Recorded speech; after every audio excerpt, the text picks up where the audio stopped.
எல்லாரும் எடுத்துக்கொள்ளலாம். நீங்கள் 2 சாமுவேல் புஸ்தகத்தை எடுத்துக்கொள்ளலாம். 2 சாமுவேல் 7ஆம் அதிகாரத்தை நம்ம எடுத்துக்கொள்வோம். 2 சாமுவேல் 7ஆம் அதிகாரத்திலே 18வது வசனத்தை நம்ம சேர்ந்து வாசிக்கலாம்.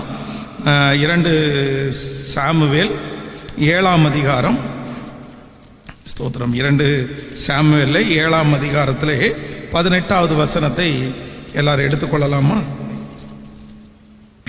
18வது வசனத்தை வாசிக்கலாம். அப்பொழுது தாவீது ராஜா உட்பிரவேசித்து கர்த்தருடைய சமூகத்திலிருந்து, கர்த்தராகிய ஆண்டவரே, தேவரீர் என்னை இதுவரைக்கும் கொண்டு வந்ததற்கு நான் எம்மாத்திரம், என் வீடு எம்மாத்திரம். இன்னொரு விஷயம் கூட வாசிக்கலாம், கவனிங்கள். 17, 18 வாசிக்கலாமே. 7ஆம் அதிகாரம் 17, 18. நாத்தான் இந்த எல்லா வார்த்தைகளின்படியையும் இந்த எல்லா தரிசனத்தின்படியையும் தாவீதுக்கு சொன்னான். அப்பொழுது தாவீது ராஜா உட்பிரவேசித்து கர்த்தருடைய சமூகத்திலிருந்து, கர்த்தராகிய ஆண்டவரே, தேவரீர் என்னை இதுவரைக்கும் கொண்டு வந்ததற்கு நான் எம்மாத்திரம், என் வீடு எம்மாத்திரம். நான் எம்மாத்திரம், என் வீடு எம்மாத்திரம். நன்றா என்னை கவனிங்கள் ஆண்டவருடைய பிள்ளைகளே. எனக்கு வேதத்திலே மிகவும் பிடித்த ஒரு வார்த்தை தான் இந்த வார்த்தை. தாவீது ராஜா இந்த இடத்துல ஒரு மிகப்பெரிய ராஜ்யபாரம் பண்ணின இந்த தாவீது ராஜா, நான் நம்புறேன் அவனுடைய வெற்றியினுடைய முதல் ரகசியம் என்ன அப்படின்னா, இந்த இடத்துல தெளிவா எழுதப்பட்டிருக்கிறது. ஆண்டவரை பார்த்து சொல்லுகிறான், ஆண்டவரே, நான் எம்மாத்திரம். இதுவரைக்கும் நீர் என்னை நடத்தி வருகிறதற்கு, இதுவரைக்கும் நீர் என்னை தாங்குகிறதற்கு, நான் இவ்வளவு பெரிய ராஜாவாய் மாற்றப்படுகிறதற்கு நான் எம்மாத்திரம் அப்படின்னா அவனுடைய முதல் வார்த்தை என்ன அப்படின்னா, நான் தகுதி இல்ல ஆண்டவரே, நான் தகுதி இல்ல ஆண்டவரே. ஒன்று நினைத்துக் கொள்ளுங்கள், நீங்கள் ஒரு காரியத்தில் வெற்றி அடையணும்னா, ஜெயிக்கணும் அப்படின்னா, நம்ம வாயிலிருந்து வருகிற வார்த்தை என்ன வார்த்தையா இருக்கணும் அப்படின்னா, நான் தகுதி இல்ல ஆண்டவரேன்ற வார்த்தை எப்போ உங்களுடைய வாயிலிருந்து புறப்படுகிறதோ, நான் நம்புறேன் அப்பவே கர்த்தர் உங்களை அதற்கு தகுதி ஆக்கிட்டாருன்னு அர்த்தம். நீங்க ஒருவேளை அதற்கு ஒர்த்துள்ள ஆட்களா இருக்கலாம், அதற்கு உங்களுக்கு தகுதி இருக்கலாம், அதற்கு உங்களுக்கு செய்யக்கூடிய ஞானம் இருக்கலாம், அதே போல எத்தனை காரியம் வேண்டும் என்றாலும் சொல்லலாம். இதுவரைக்கும் தாவீது நடந்து வந்தது அவனுடைய பலன் அதுல இருக்குது, அவனுடைய திறமை அங்க இருக்குது. அவனுக்கு இவன் திறமையாய் சில இடங்களிலே தப்பு வைக்கிறான், ஞானமா சில இடங்களில் தப்பு வைக்கிறான், தைரியசாலியா இருக்கிறான், ஆயிரக்கணக்கான குவாலிட்டி இருக்கிறது.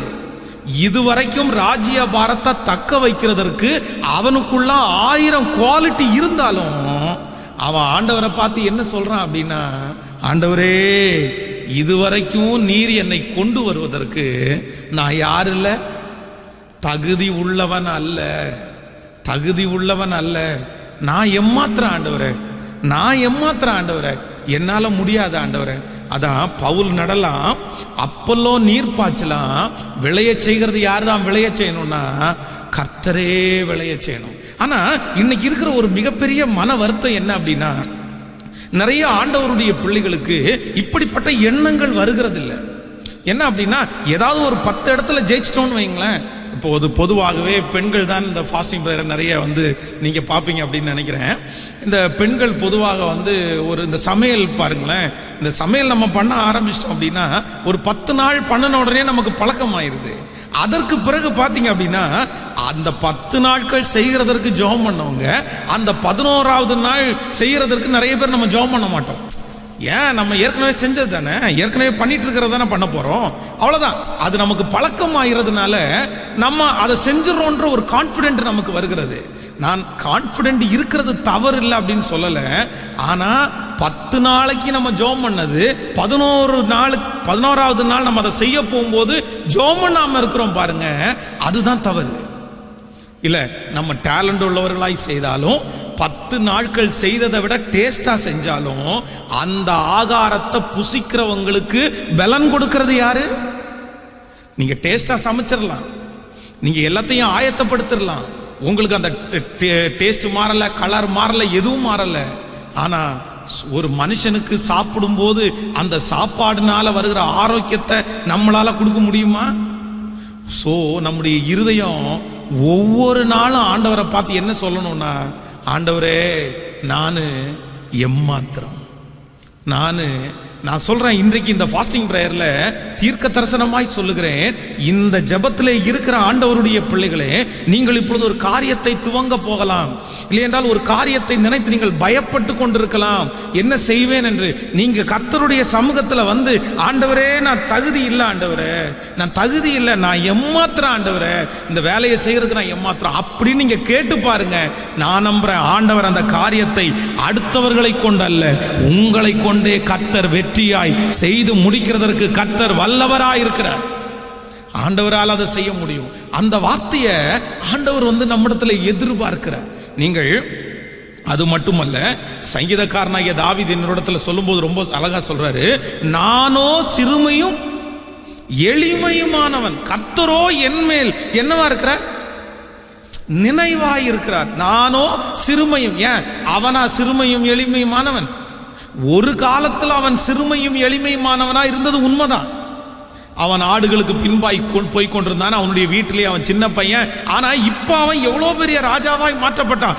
ஆனா எவ்வளவு பெரிய ராஜாவாய் மாற்றப்பட்டதுக்கு பிற்பாடும் அவனுடைய வாயிலிருந்து என்னதான் வருது அப்படின்னா, ஆண்டவரே நான் தகுதி உள்ளவன் வரல, தகுதி அற்றவன் தான் வருது. சோ நீங்கள் எவ்வளவு உயர்ந்தாலும், நீங்கள் எவ்வளவு ஆசீர்வதிக்கப்பட்டாலும், உங்களுக்கு எத்தனை டேலண்ட்கள் வந்தாலும், ஒரு காரியத்தில் நீங்க எப்போ ஆண்டவரத்தில் எப்படி சொல்லணும் அப்படின்னா, ஆண்டவரே நான் எம்மாத்திரம், நான் தகுதி உள்ளவன் அல்ல. ஆனா நீங்க தகுதி உள்ளவன் அப்படின்னு என்னைக்கு நீங்க நினைக்கிறீங்களோ, சில நேரத்தில் அன்னைக்கே உங்களை விட்டு ஆசீர்வாதங்கள் உங்களை விட்டு போகிறதற்கும் வாய்ப்பு இருக்குது. நீங்கள் எஸ்தர் புஸ்தகத்தில் நீங்கள் வாசிப்பீர்களே, ஆனால் வேதம் சொல்லுகிறது, அங்கே ஆமான் என்று ஒருத்தன் இருக்கிறான். அப்போ இந்த ஆமான் ராஜாவுக்கு முன்பாய் போய் நிற்கிறான். ராஜா சொல்றாரு, நான் இந்த மாதிரி ஒருத்தனுக்கு பண்ண போறேன்ப்பா, நான் அவன் செய்ததுக்கெல்லாம் நான் வந்து ஒரு அவார்டு ஒன்று கொடுக்க போறேன். உடனே ஆமான் தன்னுடைய இருதயத்தில் என்ன நினைக்கிறான் அப்படின்னா, என்னை அல்லாமல் ராஜா யாரை கனப்படுத்த அப்படின்னா அவனுடைய மனசுல தெளிவா ஒண்ணுக்கு வந்துட்டான், நான் இதற்கு சரியான ஆளு, நான் இதற்கு தகுதி உள்ள ஆளு, எனக்கு எல்லா தகுதியும் இருக்குது. ராஜா இன்னைக்கு கொடுக்க போகிற பரிசுக்கு தகுதி உள்ள ஆள் யார் தான்? ஆனா வேதம் சொல்லுது, அந்த தகுதின்னு நினைச்சவனுக்கு அது கிடைச்சிருச்சா? கிடைக்கல. ஆனா மொர்தெகாய் என்கிற ஒருவன், அவன் போய் வாட்ச்மேன் தான், அவனுக்கு வந்து தகுதியே இல்லை. நான் என்ன தகுதி, ராஜா என்னை எப்படி கனப்படுத்த முடியும், நான் ஒரு சாதாரணமான வேலைக்காரன். ஆனா வேதம் சொல்லுகிறது, தகுதி இல்லைன்னு மனசுல நினைச்சிட்டு இருக்கிற அவனை கர்த்தர் கனப்படுத்தி அந்த ராஜ்யத்திலே தலைவனாய் மாற்றினார். நான் நம்புறேன் இந்த உபவாச ஜபத்துல உங்களுக்குள்ள அவ்வளவு தாளந்துகள் இருந்தோம், அவ்வளவு அழகு இருந்தோம், ஆனா தகுதி இல்லை, நான் தகுதி இல்லை, நான் தகுதி இல்லைன்னு சொல்லிட்டு இருக்கிறீங்க பாருங்க. ஒரு நாள் ஆண்டவர் உங்களை மிகப்பெரிய தகுதி உள்ளவர்களாய் மாற்ற கர்த்தர் வல்லவராய் இருக்கிறார். ஆமேன் சொல்லுங்க. கைகளை அப்படியே மேலே உயர்த்தி எல்லாரும் ஆண்டவரை பார்த்து சொல்லுங்க, ஆண்டவரே நான் தகுதி அற்றவன் என்று சொல்லுங்க. எல்லாரும் இருதயத்தின் ஆழத்திலிருந்து சொல்லுங்க, ஆண்டவரே நான் தகுதி உள்ளவன் அல்ல, இந்த குடும்பத்தை நடத்துறதுக்கு தகுதி உள்ளவன் அல்ல, இந்த வேலை ஸ்தலத்தில் நிற்கிறதுக்கு தகுதி உள்ளவன் அல்ல, ஆண்டவரே இந்த கடனை முடிக்கிறதுக்கு நான் தகுதி உள்ளவன் அல்ல, என் கணவனாருக்கு நான் ஏற்ற மனைவியாக எனக்கு தகுதியா தெரியல ஆண்டவரே. அதனால இப்பொழுது இந்த உபவாச ஜபம், இந்த ஜபத்தில் இருக்கிற ஒவ்வொருத்தரையும் தகுதிப்படுத்தட்டும். சொல்லுங்க, அப்பாவை பார்த்து கேளுங்க, ஆண்டவரே நீர் என்னை தகுதிப்படுத்துங்கப்பா, தகுதிப்படுத்துங்கப்பா, தகுதிப்படுத்துங்கப்பா. ஹல்லேலூயா. குதிரை யுத்த நாளுக்காக ஆயத்தமாக்கப்படும், ஜெயமோ கர்த்தரால் வரும். குதிரை யுத்த நாளுக்காக ஆயத்தமாக்கப்படும். நன்றாய் கவனிங்கள். குதிரை யுத்த களத்திற்கு ஆயத்தமான உடனே குதிரை ஜெயிச்சுட்டு வரும்னு நம்ம சொல்ல முடியாது, ஜெயிச்சுட்டு வரோம்னு சொல்ல முடியாது. நம்ம என்ன நினைக்கோம்னா, ஐயோ இது எல்லா குதிரையை விட இது அதிகமாக பிராக்டிஸ் எடுத்திருக்குது, இது வேகமாக ஓடக்கூடியது, இதனுடைய கால்கள் எல்லாம் ரொம்ப பலம் உள்ளது, ஏற்கனவே 10 டைம் இது ஜெயிச்சிருக்குது, இந்த டைம் தோத்துட்டு வராது அப்படின்னு நம்ம வேணா கன்ஃபார்மா பார்த்து சொல்லலாம். ஆனா நான் நம்புறேன், குதிரை யுத்த நாளுக்காக ஆயத்தப்படுறதெல்லாம் ஓகே தான், ஆனா ஜெயத்தை கொடுக்கறது யார் தான் கொடுக்கணும் அப்படின்னா கர்த்தர் ஒருவரே கொடுக்கணும்.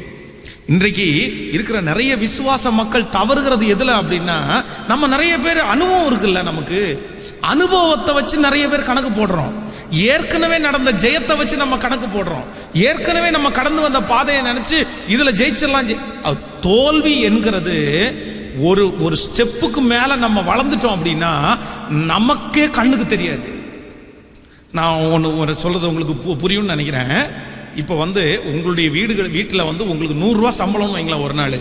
அந்த 100 ரூபா சம்பளத்தில் உங்களுக்கு ஒரு 10 ரூபா தொலைஞ்சு போச்சுன்னு வைங்களேன், அந்த ரூபா உங்களுக்கு என்ன பண்ணும்? உங்களுக்கு தொலைஞ்சு போனது உங்களுக்கு தெரியும். ஐயோ 100 ரூபா தான் வாங்கிட்டு வந்தேன், அதில் 10 ரூபா தொலைஞ்சு போயிடுச்சு. ஆனால் உங்களுக்கு இப்போ 1 லட்சம் ரூபா வருமானம் வருதுன்னு வைங்களேன், அந்த 1 லட்சம் ரூபாவில் 1000 ரூபா தொலைஞ்சு போகுதுன்னு வைங்களேன்.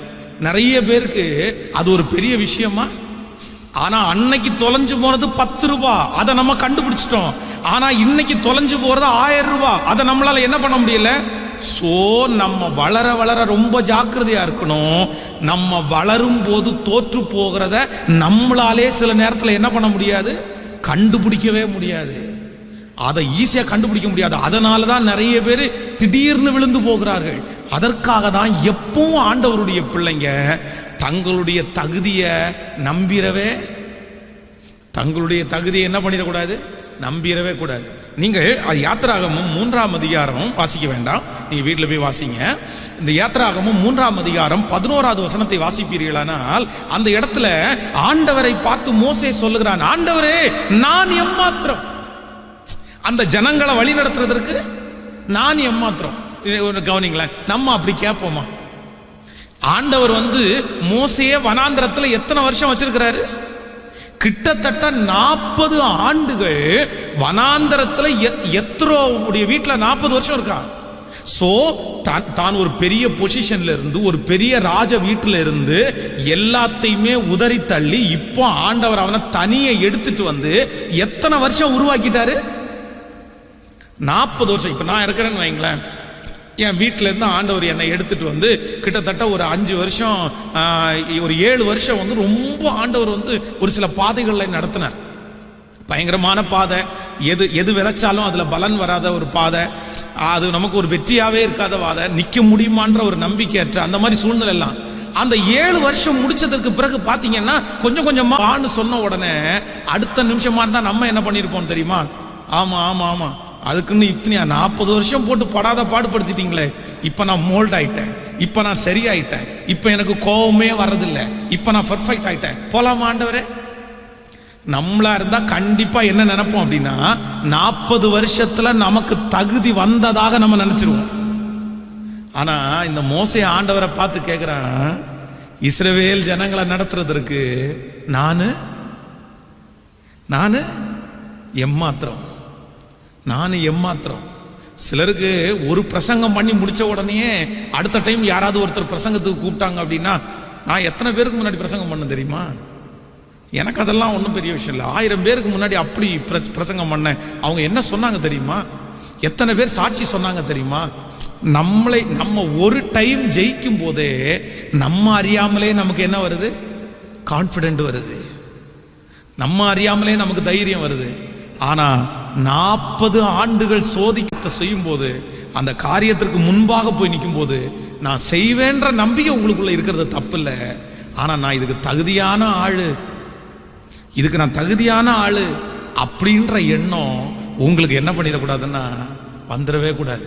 நான் சொல்றேன், இன்னைக்கு இருக்கிற நிறைய குடும்பத்தினுடைய சண்டைக்கு மிக முக்கியமான காரணம் என்ன தெரியுமா? ஒன்னே ஒண்ணுதாங்க, நான் தகுதி உள்ள ஆளு அப்படின்னு நினைக்கிறதுனால தான் நிறைய பேருடைய குடும்பத்துல சண்டைகள் வருகிறது. இல்லைன்னா இந்த கணவனார கடவுள் எனக்கு கொடுக்கறதுக்கு தகுதி இல்லை, இந்த கல்யாண வாழ்க்கைக்கு எனக்கு தகுதி இல்லை, இந்த பிள்ளைகளை பெத்தெடுக்கிறதுக்கு நான் தகுதி இல்லை அப்படின்றது மட்டும் மனசுக்குள்ள இருக்குமே. ஆனால் நம்ம நிறைய பேர் நம்முடைய வார்த்தைகளை அளந்துதான் பேசுவோம்.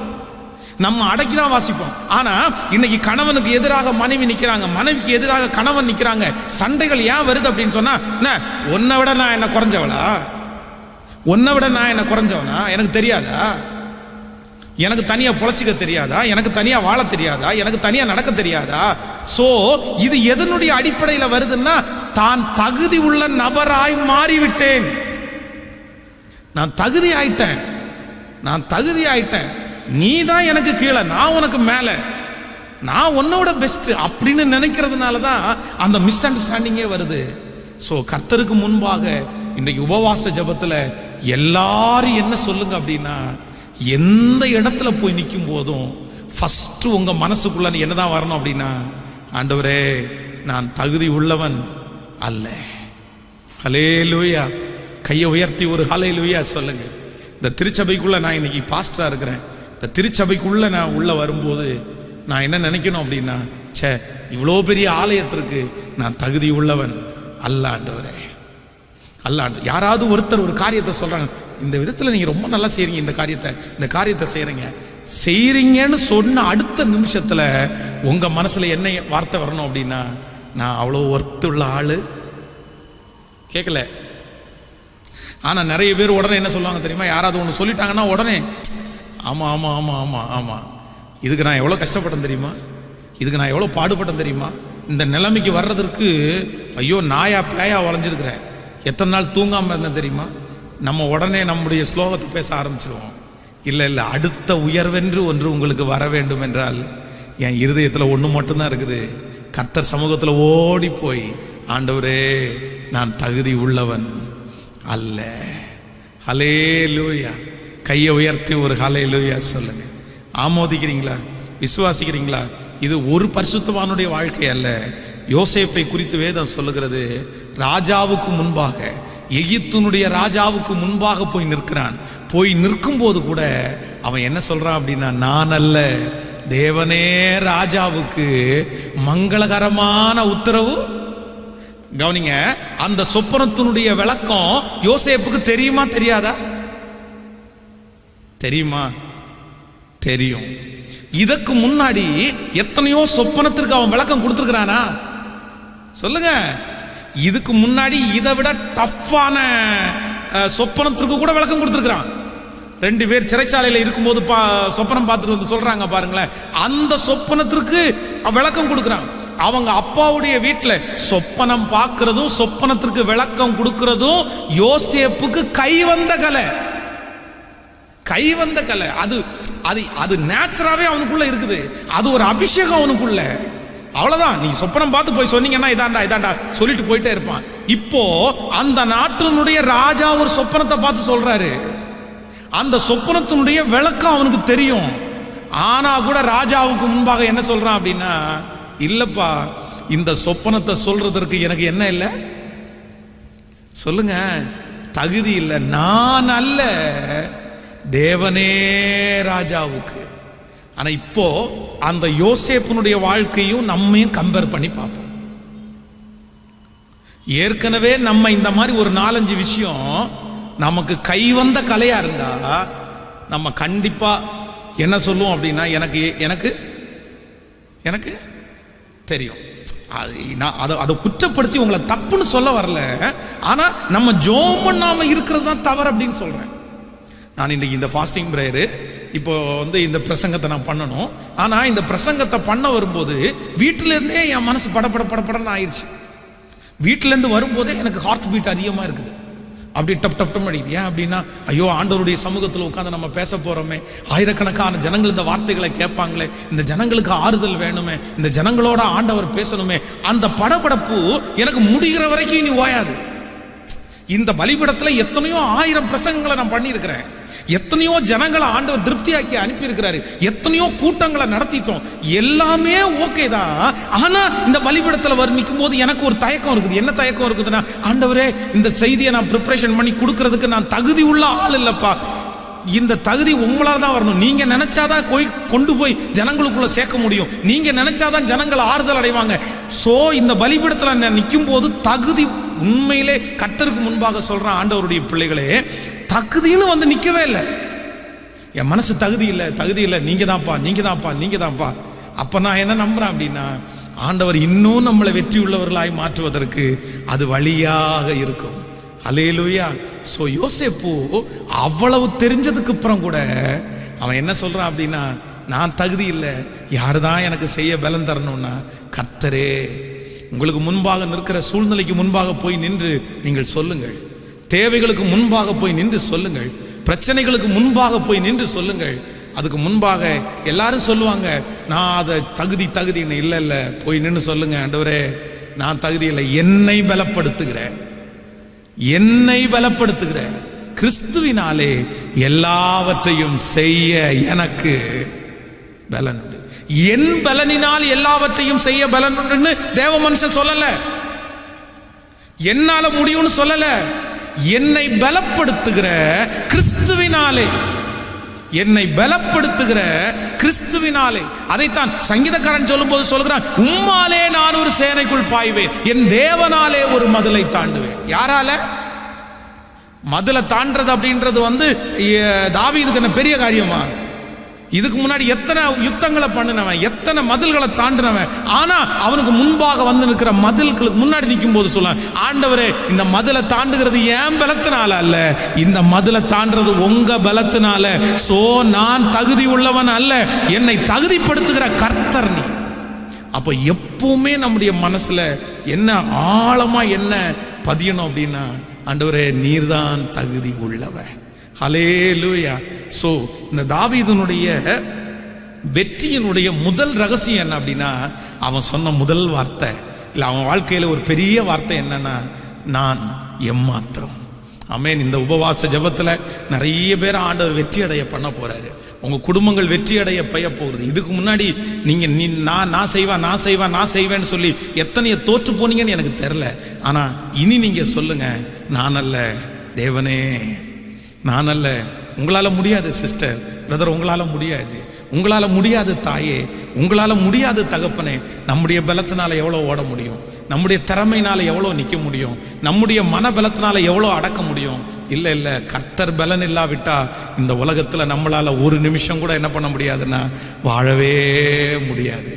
ஆமேன் சொல்லுங்க, கையை மேல உயர்த்தி சொல்லுங்க எல்லாரும், ஆண்டவரே நான் எம்மாத்திரம். சொல்லுங்க, முழு பலத்தோட சொல்லுங்க, ஆண்டவரே நான் எம்மாத்திரம். ஒரு பொருட்டாய் எண்ணுவதற்கு நான் எம்மாத்திரம் ஆண்டவரே. முழு பலத்தோட சொல்லுங்க, நான் தகுதி உள்ளவன் அல்ல. இதை சொல்லும் போதே ஒரு மகிமை உங்களை தேடி வரட்டும், ஒரு பிரசன்னம் உங்களை தொட்டு பிடிக்கட்டும். ஸ்தோத்திரம் ஸ்தோத்திரம் சொல்லுங்க, ஆண்டவரே நான் எம்மாத்திரம், நான் எம்மாத்திரம்.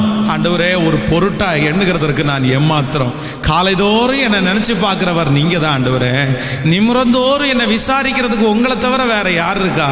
ஆண்டவரே வேற யாரும் இல்லை. சொல்லுங்க சொல்லுங்க, அப்பா நான் எம்மாத்திரம் ஆண்டவரே, நான் தகுதி உள்ளவன் அல்ல.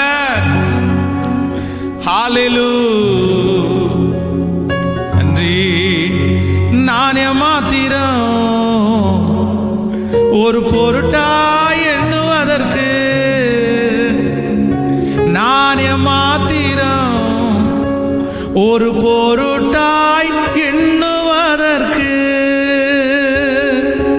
காலை தோறும் கண்ணோக்கி பார்க்கிறீ, காலை தோறும் கண்ணோக்கி பார்க்கிறீ, நிமிடம் தோறும் விசாரித்து மகிழ்கிறீ, நிமிடம் தோறும் விசாரித்து மகிழ்கிறீ. உமக்கே ஆராதனை உயிருள்ள நாளெல்லாம், உமக்கே ஆராதனை உயிருள்ள நாளெல்லாம். ஹல்லேலூயா. கைகளை உயர்த்தி ஒரு ஹல்லேலூயா சொல்லுவோம். ஸோ நம்முடைய மனசில் இருதயத்தின் ஆழத்தில் என்ன ஒன்று இருக்கணும் அப்படின்னா, நான் தகுதி உள்ளவன் அல்ல.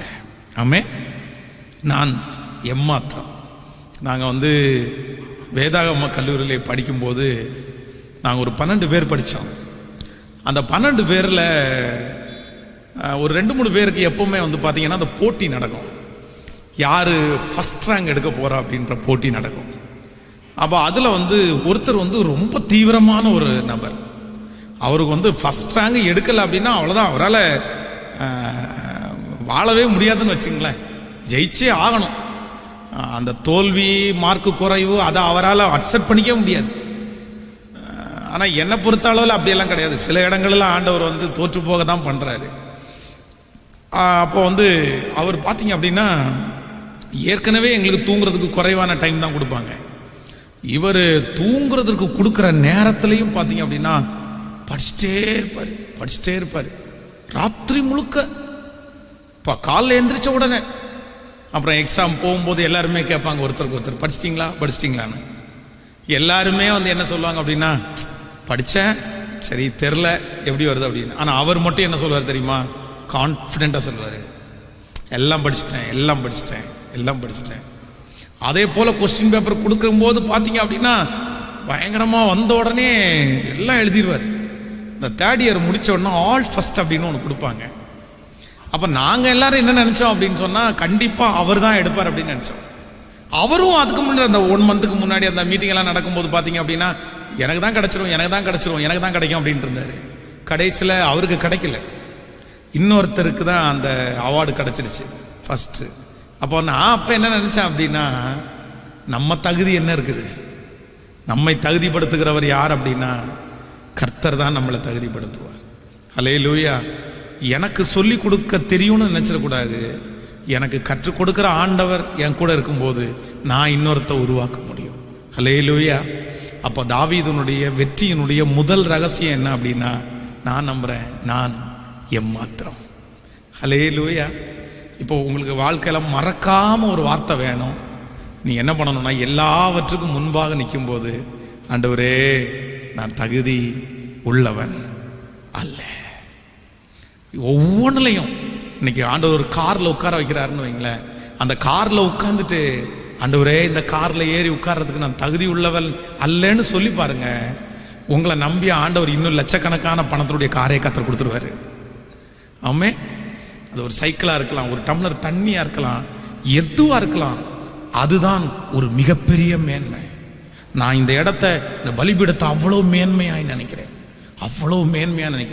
அவ்வளவு கனமாக நினைக்கிறேன். ஐயோ ஆண்டவரே நான் எம்மாத்திரம்ப்பா, நான் இப்படி நினைக்க நான் விசுவாசிக்கிறேன், ஆண்டவர் இன்னும் எல்லையை விரிவாக்கிட்டே போவார், கர்த்தர் நிறைய கொடுத்துட்டே போவார். தேவ பிள்ளையே, இன்றைக்கு ஆண்டவர் தான் உங்களிடத்துல பேசுறாரு. கர்த்தர் எதை கொடுத்துருக்கிறாரோ அதுல எனக்கு போய் இதா தந்தீங்க, எனக்கு போய் இதா ஆண்டவரை தந்தீங்க, எனக்கு இப்படிப்பட்ட பரிசா அப்படின்னு கேட்கறத விட்டுப்புட்டு, இதுக்கு நான் தகுதியே இல்லை ஆண்டவரே, அப்படின்னு சொல்லி பாருங்க. அதற்கு பிறகு ஒரு மேன்மை வரும் பாருங்களேன். நீங்க நினைக்காதெல்லாம் கர்த்தர் உங்களுக்கு செய்வார். ஹல்லேலூயா. இருக்குமா? எத்தனை பேருக்கு இருக்கும்? எத்தனை பேர் இனி அதை கடைபிடிக்க போறோம்? நம்ம ஒவ்வொரு இடத்துக்கு போகும்போது, இப்போ ஒரு குட்டியான ஒரு வீட்டில் குடியிருக்கிறீங்களா? அதில் 2 ரூம் தான் இருக்குதா? சே, நான் எப்படி இருந்தவா, எனக்கு போய் ஏன் இப்படிப்பட்ட ஒரு வீடை கொடுத்தீங்க ஆண்டவர் அப்படின்னு கேட்குறத போட்டுட்டு, ஆண்டவரே எத்தனையோ பேர் இது கூட இல்லாமல் பிளாட்ஃபார்மில் தங்கிட்டு இருக்கிறாங்க, நீங்கள் எனக்கு கொடுத்ததற்காக உமக்கு நன்றி. கடந்த நாட்களில் இந்த திருப்பூர் பக்கத்தில் போக வேண்டிய வேலை இருந்துச்சு, ஒரு 4 நாளைக்கு முன்பாக. அப்போது நான் வந்து போகும்போது ஒரு இடத்துக்கு போகிறதுக்காக வழி ஒருத்தர்கிட்ட கேட்குறதுக்காக கார் நிப்பாட்டும் போது ஒரு கூட்டம், அந்த கூட்டத்துக்கு முன்னாடி நின்று அந்த வழி கேட்டுருக்கும் போது திடீர்னு எல்லாரும் அவசரமாக சொல்லிட்டு ஒரு இடத்துக்கு ஓடுறாங்க. என்னடா இத்தனை பேர் கூட்டமாக ஓடுறாங்களே என்ன அப்படின்னு பார்த்தா, ஒருத்தர் பைக்கில் ஒரு பெரிய அட்டை பாக்ஸில் சாப்பாடு பொட்டலம் வச்சிருக்கிறாரு. அந்த சாப்பாடு பொட்டலத்தை ஒன்னொன்னா கொடுக்குறாரு. அந்த சாப்பாடு பொட்டலத்தை வாங்குறதுக்கு அவங்க வந்து லைன்ல நின்று இருக்கிறாங்க. ஸோ எனக்கு ஆச்சரியமா இருந்துச்சு. ஆனால் இந்த லாக்டவுன் காலங்கள்லையும் நம்ம நிறைய பேருக்கு கர்த்தர் அப்படிப்பட்ட ஒரு சூழ்நிலையை கர்த்தர் அனுமதிக்கவே இல்லை. ஆனால் நமக்கு முன்னாடி வச்சிருக்கிற சாப்பாடை, இது என்னத்த சாப்பாடு, இது என்னத்த சாம்பார், இது என்னத்த சட்னி அப்படின்னு நம்ம நிறைய பேர் அதை திட்டுறோம். நம்ம வந்து அதை குறைவாக இடம் போடுறோம். ஆனால் நான் நம்புகிறேன், இல்லை அதுக்கு நான் தகுதி உள்ளவன் அல்லன்னு சொல்லி பாருங்களேன். கடந்த சில ஆண்டுகளுக்கு முன்பாக சென்னையில் ஃப்ளட்டு வந்துச்சு பாருங்களேன், தண்ணி வெள்ளம். அந்த வெள்ளம் வரும்போது ஒரு மிகப்பெரிய கோடீஸ்வரரான மனிதர், அவருடைய கார் மட்டும் 80 லட்சம் ரூபாய், 80 lakhs. திடீர்னு அவருடைய வீடு ரொம்ப தண்ணிக்குள்ள மூழ்கி போய் மொட்டை மாடியில் நின்றுருக்கிறாரு. மொட்டை மாடிக்கு அவர் போகும்போது ஒரு ட்ரௌசர் ஒரு பனியன் தான் போட்டிருக்கிறாரு. அந்த ஒரு ட்ரௌசர் பனியனோட 7 நாள் காலத்தை தள்ளியிருக்கிறாரு. 7 days அந்த ஊர்லேயே இருக்கிற ஒரு சின்ன ஒரு சபையினுடைய கூடாரத்தில் கஞ்சியும் துவையலும் கொடுத்தாங்களாமா.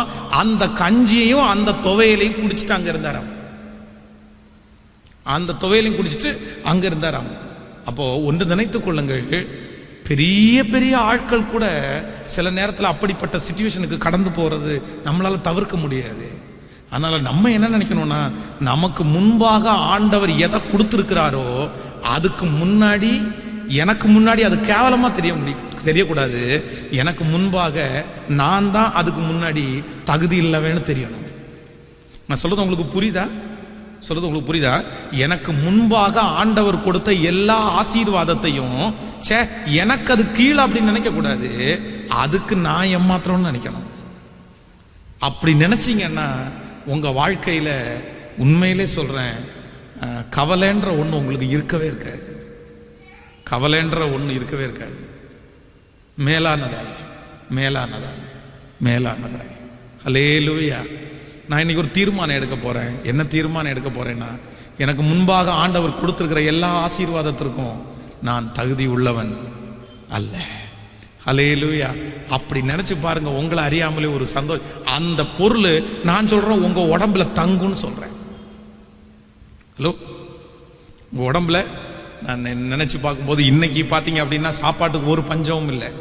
இன்னைக்கு மீன் வேணும் அப்படின்னு நினைச்சா போய் மீன் வாங்குற அளவுக்கு கர்த்தர் காசு கொடுத்துருக்கிறாரு. இன்னைக்கு சிக்கன் வேணும் அப்படின்னு நினைச்சா சிக்கன் வாங்குற அளவுக்கு கர்த்தர் காசு கொடுத்துருக்கிறாரு. இன்னைக்கு ஒரு பிரியாணி சாப்பிடணும்னு நினைச்சா அதை வாங்குற அளவுக்கு கர்த்தர் காசு கொடுத்துருக்கிறாரு. ஆனால் ஒரு காலத்தில் இது எதுவுமே இல்லை.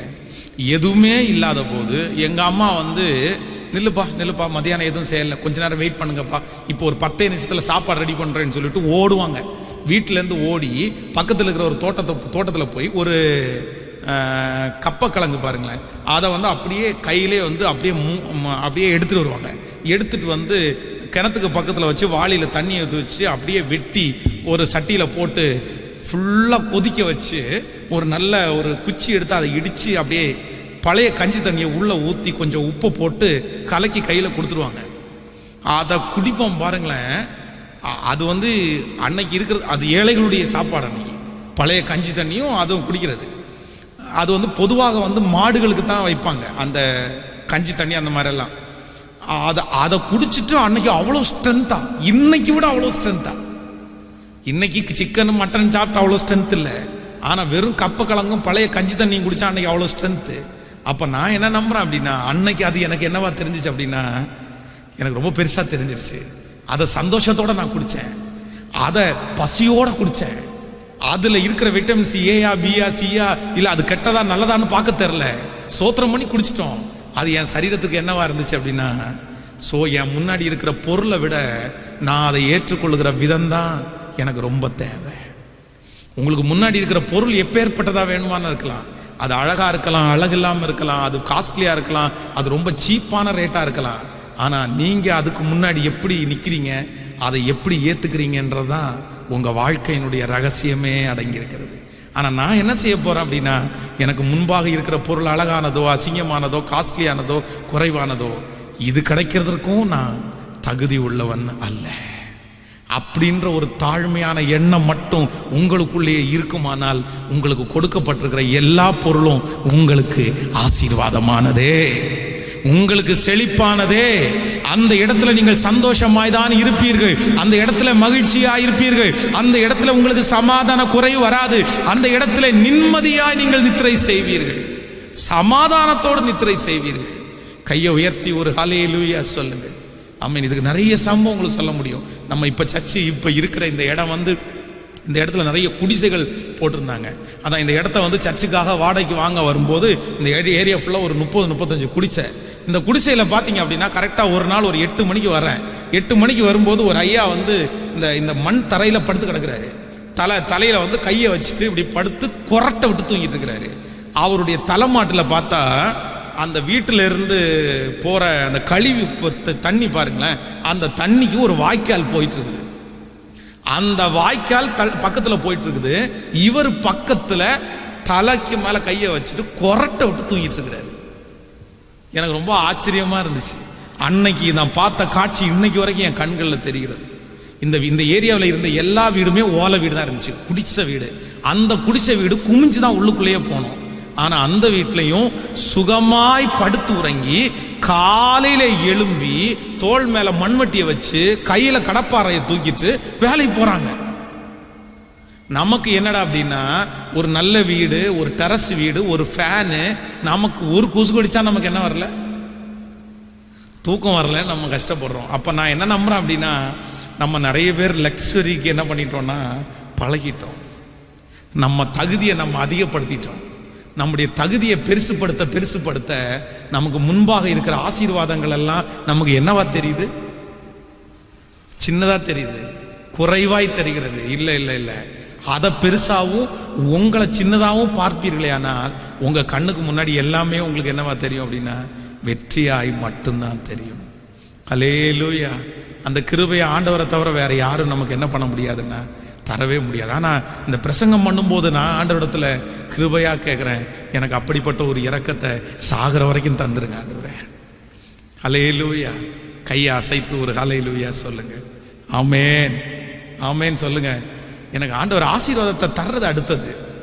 எனக்கு எவ்வளோ வேணால் தரலாம். ஆனால் ஒன்று, ஆண்டவரே எனக்கு எதை கொடுத்தாலும் அதை ஏற்றுக்கொள்றதுக்கு எனக்கு கிருபையா ஆண்டவர் எனக்கு கிருபையாய் தாரும். நான் தகுதி உள்ளவன் அல்ல. ஆமே சொல்லுவீங்களா? சொல்லுவீங்களா? இன்னைக்கு அந்த முயற்சி எடுக்க முடியுமா? உங்களால் எடுக்க முடியுமா? இன்னைக்கே இந்த ஜெபம் முடிச்சுட்டு வீட்டில் போகும்போது உங்கள் கணவனாக இருக்கன்னா, இவரை கொடுத்ததுக்காக ஸ்தோத்திரம் ஆண்டவரேன்னு சொல்லுங்க. மனைவியை பார்த்து இவங்களை கொடுத்ததுக்காக உமக்கு ஸ்தோத்திரம் ஆண்டவரே. பிள்ளைகளை பார்த்து இவங்களை கொடுத்ததுக்காக உமக்கு ஸ்தோத்திரம் அப்படின்னு சொல்லுங்க. எனக்கு போய் இந்த பிள்ளை, என் பிள்ளை இன்னும் கொஞ்சம் கலராக பிறக்காதா, என் பிள்ளை இன்னும் கொஞ்சம் ஹைட்டாக இருக்காதா, என் பிள்ளை இன்னும் கொஞ்சம் குண்டாக இருக்காதா அப்படின்னு சொல்றத முதல்ல என்ன பண்ணுங்கன்னா, எனக்கு இதுவே வாயில வர மாட்டேங்குது. எனக்கு இதுவே பெருசு, எனக்கு இதுவே பெருசு. சொல்ல முடியுமா? எனக்கு இதுவே பெருசுப்பா. இதுக்கே நான் இன்னும் ஊழியம் செய்யல, இதுக்கே இன்னும் நான் ஜெபம் பண்ணல, இதுக்கே இன்னும் நான் தியாகம் பண்ணல, இதுக்கே இன்னும் என் வாழ்க்கையை நான் அர்ப்பணிக்கவே இல்லையே, இதுக்கே நான் இன்னும் தகுதி உள்ளவன் ஆகலையே. கர்த்தர் இதுவரைக்கும் எனக்கு கொடுத்ததுக்கே நான் இன்னும் சரியாகல. அவருக்கு செய்ய வேண்டியது நிறைய இருக்கிறது, பெண்டிங் தான் இருக்குது, நிறைய பெண்டிங் இருக்குது.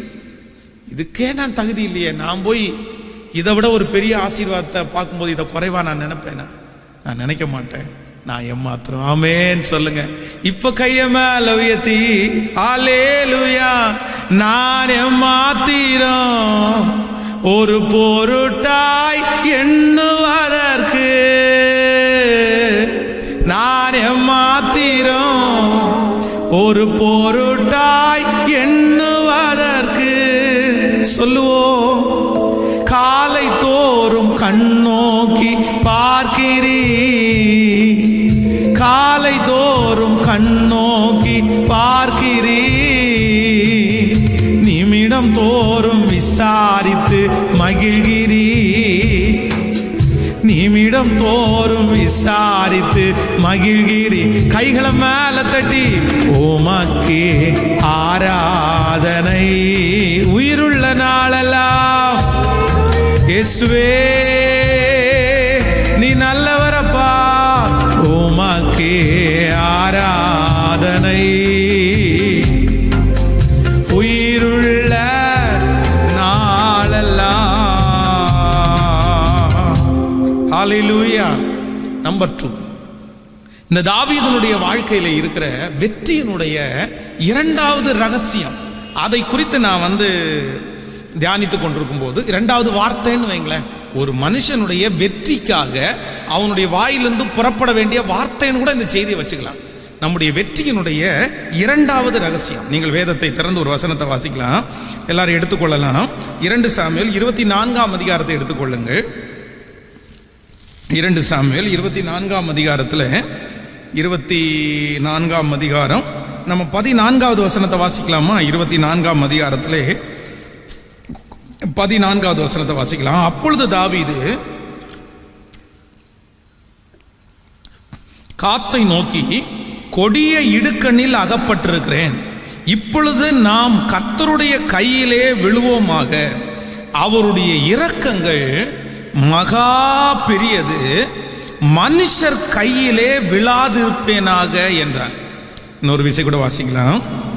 அப்பொழுது தாவீது காத்தை நோக்கி, கொடிய இடுக்கண்ணில் அகப்பட்டிருக்கிறேன், இப்பொழுது நாம் கர்த்தருடைய கரத்திலே விழுவோமாக, அவருடைய இரக்கங்கள் மகா பெரியது, மனுஷர் கையிலே விழாதிருப்பேனாக. ஹலோ, நன்றாய் கவனிங்கள். இந்த சூழ்நிலை உங்களுக்கு தெரியும். சங்கீதக்காரனாய தாவீது கர்த்தருக்கு விரோதமாய் ஒரு பெரிய தவறை செய்கிறான். அப்போ அந்த தவறை செய்யும் போது ஆண்டவர் அவனுக்கு முன்பாக ஒரு 3 காரியத்தை வைக்கிறாரு. சரிப்பா, நீ செஞ்ச தப்புக்கு ஒரு 3 தண்டனை கொடுக்குறேன், இந்த தண்டனையில் ஏதாவது ஒன்றை எடுத்துக்கோ அப்படின்னு சொல்லி ஆண்டவர் சொல்றாரு. அப்போ அவனுக்கு முன்பாக தண்டனை இன்னதென்றும் குறிப்பிட்டாச்சு. இதில் ஏதாவது ஒன்றை செலக்ட் பண்ணிக்கலாம் நீ செஞ்ச தப்புக்கு அப்படின்னு. ஆனால் தனக்கு முன்பாக ஒரு தண்டனை இதில் ஒன்று செலக்ட் பண்ணிக்கலான்னு சொன்னதுக்கு அப்புறம் கூட தாவீதுனுடைய வாயிலிருந்து புறப்படுகிற வார்த்தை என்ன அப்படின்னா, கர்த்தருடைய கையிலே விழுவேனாக.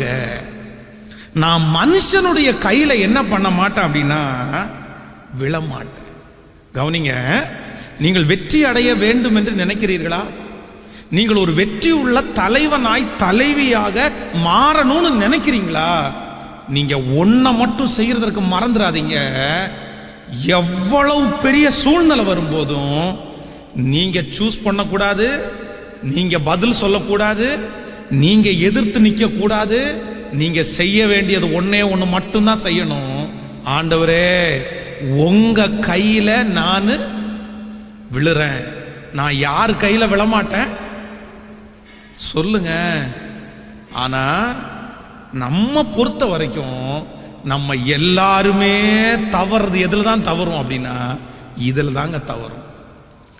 ஏற்கனவே ஆயிரக்கணக்கான பிரச்சனையில மனுஷனை தேடி போய் அவ்வளவு அவமானத்தை நம்ம சந்திச்சிருப்போம்.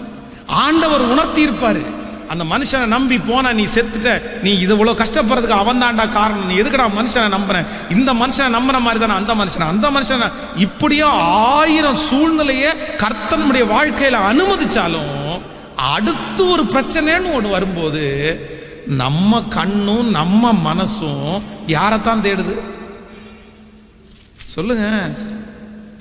மனுஷனை தான் தேடுது, டாக்டரை தான் தேடுது.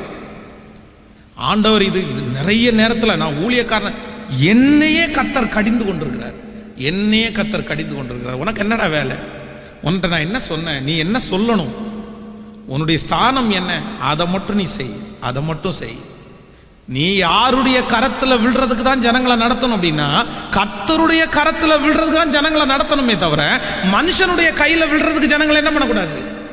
ஆனால் இன்றைக்கு இருக்கிற உலகமே எதை நோக்கி தான் நம்மளை பயணம் பண்ண வைக்கிறாங்க அப்படின்னா, ஏதோ ஒரு பிரச்சனை அப்படின்னா அவரை பார்க்கலாமே, இவங்களை பார்க்கலாமே, இவங்க அதில் கொஞ்சம் ரொம்ப ஸ்பெஷலிஸ்ட், இவங்களை பார்க்கலாமே. ஐயோ, இந்த வக்கீலை பாருங்க, அந்த வக்கீல் ரொம்ப சரியான வக்கீலுங்க.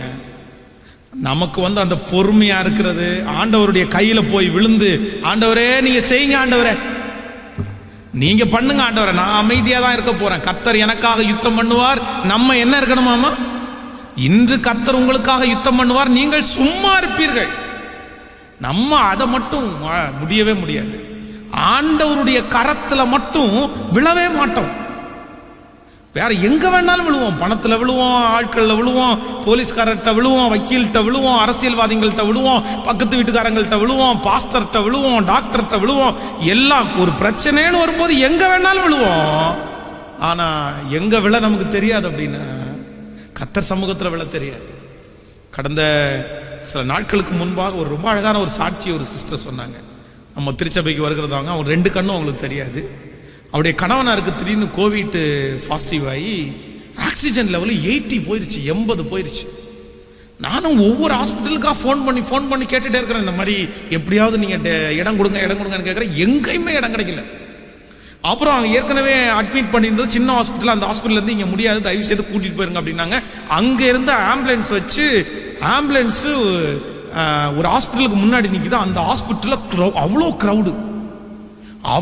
க்ரௌடில் உள்ளே போகிறதுக்கும் முடியல. ஆக்சிஜன் குறைஞ்சிட்டே இருக்குது. என்ன பண்ணுறதே தெரியல. இந்த 2 கண்ணு தெரியாத சிஸ்டர் தன்னுடைய வீட்டில் முழங்கால் படிட்டு தன்னுடைய கணவனுக்காய் கெஞ்சி கெஞ்சி கெஞ்சி கெஞ்சி அழுது, அவருக்கு ஆக்சிஜனும் அங்கே கொடுக்க ஆள் இல்லை, வண்டியிலேருந்து எடுத்து அவரை ஹாஸ்பிட்டலில் அட்மிட் பண்ண கூட இல்லை. ஆனால் ஆக்சிஜன் லெவல் ஏறிச்சா. அப்போது நான் என்ன நம்புகிறேன் அப்படின்னா, நம்முடைய ஆண்டவர் எதையும் செய்ய வல்லவர். அப்போது எப்பவுமே ஒரு தேவனுடைய பிள்ளை நீங்க வெற்றி அடையணும்னு நினைச்சா உடனே நீங்க என்ன பண்ணுங்கன்னா, எந்த சூழ்நிலைனாலும் ஃபர்ஸ்ட் எங்க விழுந்துருங்க அப்படின்னா, கர்த்தர் கையில விழுந்துருங்க. கர்த்தர் கையில விழுந்துருங்க. வேற வலதுபுறமும் இடதுபுறமும் நீங்க என்ன பண்ணக்கூடாதுன்னா, உங்களுடைய சுய புத்தியின் மேல சாயக்கூடாது, உங்களுடைய சுய தீர்மானத்தின் மேல நீங்க சாயக்கூடாது, உங்க மனசு சொல்ற மாதிரி எல்லாம் கேட்கக்கூடாது, பக்கத்து வீட்டுக்காரங்க சொல்றது மாதிரி எல்லாம் கேட்கக்கூடாது, அனுபவசாலிகள் சொல்றது எதையுமே கேட்கக்கூடாது. நீங்க பிரச்சனைன்னு ஒண்ணு வரும்போது எங்க தான் விழணும் அப்படின்னா, டக்குன்னு போய் கர்த்தர் சமூகத்தில் விழுந்துடணும். ஆண்டவரே ஆண்டவரே அப்படி. ஆனா நம்ம ஆட்கள் முதல்ல என்ன கூகுளில் தேடுவாங்க, இந்த சூழ்நிலைக்கு என்ன சொல்யூஷன், இந்த பிரச்சனைக்கு. இப்போதான் அது வந்துச்சு இல்லை, அது வந்ததுக்கு அப்புறம் நிறைய பேர் அப்படிதான் பண்றாங்க. எது வந்தாலும் ஒன்று யூடியூப்ல தேடுவாங்க, இல்லைன்னா கூகுளில் சர்ச் பண்ணுவாங்க. எனக்கு இப்படி தலைவலி வருது, இந்த தலைவலி ஏன் வருது, அது எதுக்கு வந்தா நமக்கு என்ன அப்படின்னு இது ஏன் வருது, இது எப்படி வருது, எங்க வருது, அது யாரோ 1000ல் 1 பேர், யாரோ 2 பேர் செத்து போயிருப்பாங்க. உடனே இவங்களுக்கு அப்படி வர பயம் வந்துடும், ஐயோ அவங்க 2 பேருக்கு செத்துவோம், அதுவா இருக்குமா இதுவா இருக்குமா அது. அந்த நான் சொல்றேன், கூகுள மாதிரி ஒரு குழப்பவாதி உலகத்துல யாருமே கிடையாது.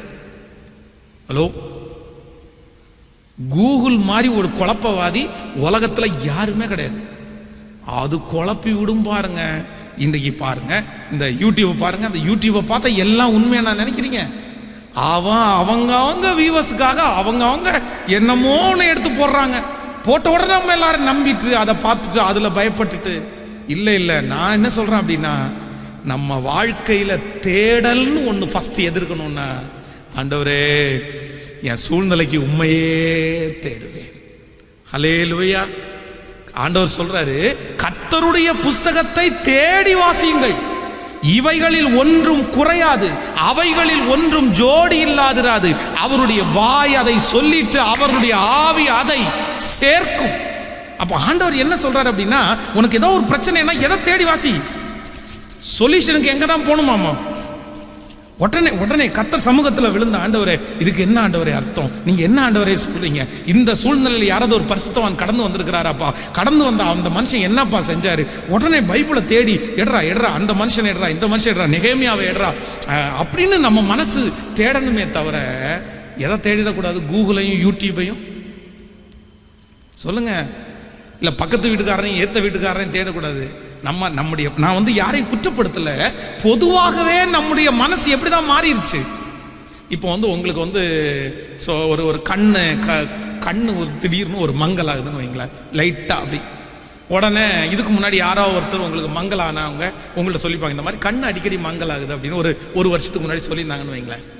நமக்கு கண் இப்போ மங்கல் ஆயிடுச்சு. நம்ம கண்ணு மங்கல் ஆடின உடனே உங்களுக்கு யார தோணும்? கேட்கல. அடு ஒரு வருஷத்துக்கு முன்னாடி ஒருத்தர் இந்த கண்ணு மங்கலாச்சுன்னு சொன்னாங்களே, அந்த அம்மாவுடைய நம்பரெல்லாம் கொஞ்சம் தேடி எடுங்க. அந்த அம்மா எங்க இருக்குன்னு தெரியல, முதல்ல தேடி எடுங்க. தேடி எடுத்து அந்த அம்மாவுக்கு ஃபோன் பண்ணி, போன வருஷம் ஒரு கண்ணு மங்கலாச்சுன்னு சொன்னீங்கல்ல, எந்த டாக்டரை பார்த்தீங்க, என்ன ஆச்சு, எப்படி உங்களுக்கு சரியாயிடுச்சு. உடனே அவங்க ஏதாவது சொன்னாங்கன்னு வைங்களேன், உடனே நம்ம எங்க தான் போய் நிற்போம். அவங்களுக்கு கண்ணு மங்கலானது வேற ஏதோ ஒரு காரணமா இருக்கணும், நமக்கு கண்ணு மங்கலானது வேற ஏதோ காரணம். ஆனா நமக்கு அதெல்லாம் தெரியாது. உடனே சொல்யூஷன் வேணும், உடனே வெற்றி வேணும், அந்த மனிதருடைய கையில போய் விழுந்துருவோம். ஆனா வேதம் என்ன கற்றுத்தருது அப்படின்னா, அவங்க கண்ணு மங்கலானதுக்கு அந்த டாக்டர் பார்த்துட்டாரு, நம்ம கண்ணு மங்கலாகிறதுக்கு சில நேரத்தில் பரம டாக்டர் தான் பதில் கொடுக்க வேண்டியதா இருக்கும். இதை தெரிந்து வைத்தவர் தான் யார் அப்படின்னா, சங்கீதக்காரனாகிய தாவீது. அப்போ நம்ம எப்பவுமே ஒரு வெற்றியினுடைய ரகசியம், நீங்க வெற்றி அடையணும் அப்படின்னா எங்க விழுந்துடணும் அப்படின்னா, கர்த்தருடைய கையிலே. சொல்லுங்க எல்லாரும், கர்த்தருடைய கையிலே ஆமென் சொல்லுங்க. அவர் சொல்றாரு, என்னுடைய உள்ளங்கைகளில் உன்னை நான் என் கரத்தின் நிழலினால் நான் உன்னை என்ன செய்வேன், மூடுவேன். நான் அப்படியே யோசனை பண்ணி பார்ப்பேன். அவருடைய கையை எப்படி வச்சிருக்க மாதிரியும் நம்ம அப்படியே ஏறி போய் அந்த கைக்குள்ள படுத்துட்டு அவர் விரல ஒன்னொன்னா மூடி உங்க கைக்குள்ளேயே வச்சுங்க ஆண்டவரே, உங்க கையில விழுற ஆண்டவரே. எனக்கு தீர்மானம் எடுக்கிறது என்னன்னு தெரியல, எனக்கு எப்படி முடிவு எடுக்கிறதுன்னு எனக்கு தெரியல, எனக்கு என்ன பதில் சொல்றதுன்னு எனக்கு தெரியல, நான் எங்க போறதுன்னு தெரியல, எனக்கு எல்லாமே ஒரு பிளாங்கா இருக்குப்பா, எனக்கு எதுவும் தெரியல. ஆனா ஒன்னே ஒன்று பண்றேன் ஆண்டவரே, எது நடந்தாலும் நன்மைக்கு உங்க கையில விழுறேன், நீங்க எதை செஞ்சாலும் ஏற்றுக்கொள்றதற்கு ஐ எம் ரெடி. உங்க கையில விழுறேன் ஆண்டவரே, நீங்க வாங்கப்பா, நீங்க வாங்கப்பா. யோபுவை குறித்து வேதத்தில் வாசிக்கும் போது வேதம் ரொம்ப அழகா அவனை பற்றி சொல்லுகிறது. அவனும் அப்படிதான், அவனுடைய வாழ்க்கையில ஒரு மிக முக்கியமான ஒரு சூழ்நிலை, ஒரே நாள்ல எல்லாமே போயிருச்சு. அவனுடைய பிள்ளைகள் போனார்கள், ஆடு மாடுகள் போனார்கள், விவசாயம், ஆடு வேலைக்காரிகள் எல்லாமே போயிருச்சு. எல்லாமே போன உடனே நம்ம உட்கார்ந்து என்ன யோசிப்போம் அப்படின்னா, ஏன்டா இது போயிருச்சு, நம்ம என்னடா தப்பு பண்ணோம் அப்படின்னு யோசிச்சோம். ஆனா வேதம் சொல்லுது, யோபு தன்னுடைய தலையின் மேல புழுதியை போட்டுக்கொண்டு நிர்வாணியா என் தாயின் வயிற்றிலிருந்து பிறந்தேன், நிர்வாணியாய் அவ்விடத்திற்கு திரும்புவேன், கர்த்தர் கொடுத்தார், கர்த்தர் எடுத்தார், கர்த்தருடைய நாமத்திற்கு. அவன் எங்க போய் விழுந்தான்?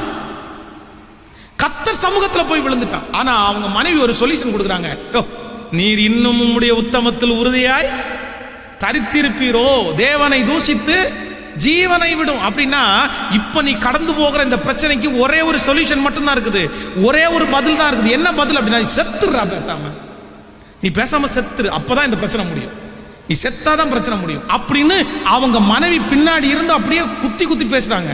முடிஞ்சிருச்சு, உனக்கு எல்லாமே போயிருச்சு, இனி வாழ்ந்த என்ன பிரயோஜனம், இனி இருந்த என்ன பிரயோஜனம். அப்படி நான் என்ன சொல்றேன் அப்படின்னா, நீங்க இதே போல சூழ்நிலைக்குள்ள போகும்போது உங்களை சுற்றி இருக்கிற யாரோ ஒருத்தர் இப்படி உங்களை கைட் பண்ணுவாங்க. அதை எடுக்கலாம்ல, இதை பண்ணி பார்க்கலாம்ல, இந்த விஷயத்தை பண்ணி பார்க்கலாம்ல, இதுல கொஞ்சம் இன்வெஸ்ட் பண்ணி பார்க்கலாம்ல. எதுல இன்வெஸ்ட் பண்ணி பார்க்கலாம்? நம்பவே கூடாது. அப்படி மாட்டின எத்தனையோ பேரை நான் என்னுடைய கண்கூடாய் பார்த்திருக்கிறேன்.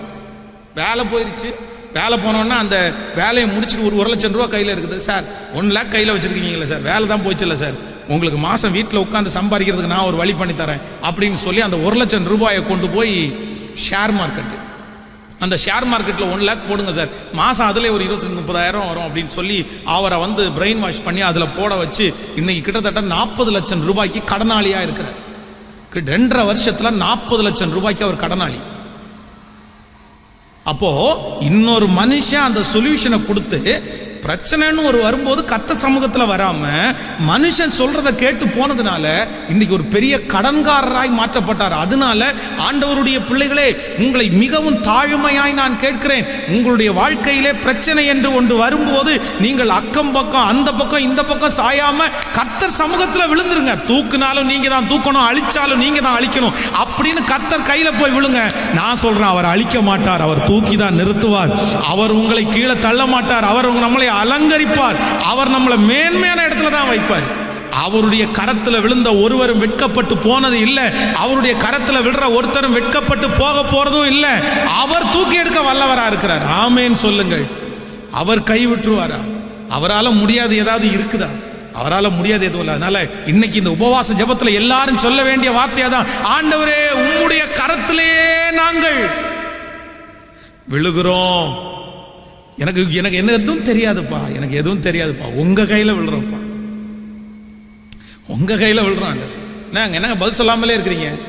நான் என்ன பதில் சொல்றதுங்க கர்த்தர் சமூகத்துல? நீங்க பாருங்கப்பா, நீங்க பாருங்கப்பா, தாவீது ஒரு மிகப்பெரிய ராஜாவா இருக்கிறதுக்கு காரணமே தான்.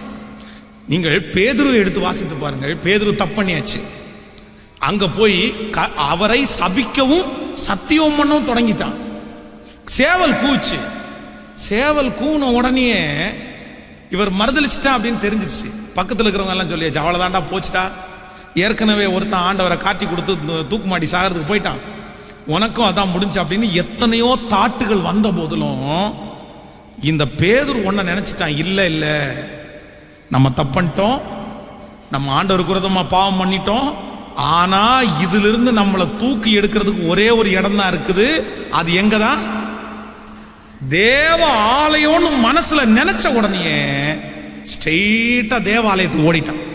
வேற எந்த தாட்டுக்குமே போல தேவாலயத்துல போய் செஞ்ச தப்புக்காக வருந்தி மனங்கசந்த அழுறான். ஆண்டவரே தப்பன்ட்டப்பா, உங்க கையில விழுறான்ப்பா, உங்க கையில விழுறான்ப்பா, உங்க கையில விழுறான்ப்பா. அப்படி ஒரு முடிவு எடுத்ததுனால வேதம் சொல்லுது, நாணலை போல இருந்த அவனை எப்படி கர்த்தர் மாத்தினார் தெரியுமா? கற்பாறையாய் மாற்றினார்.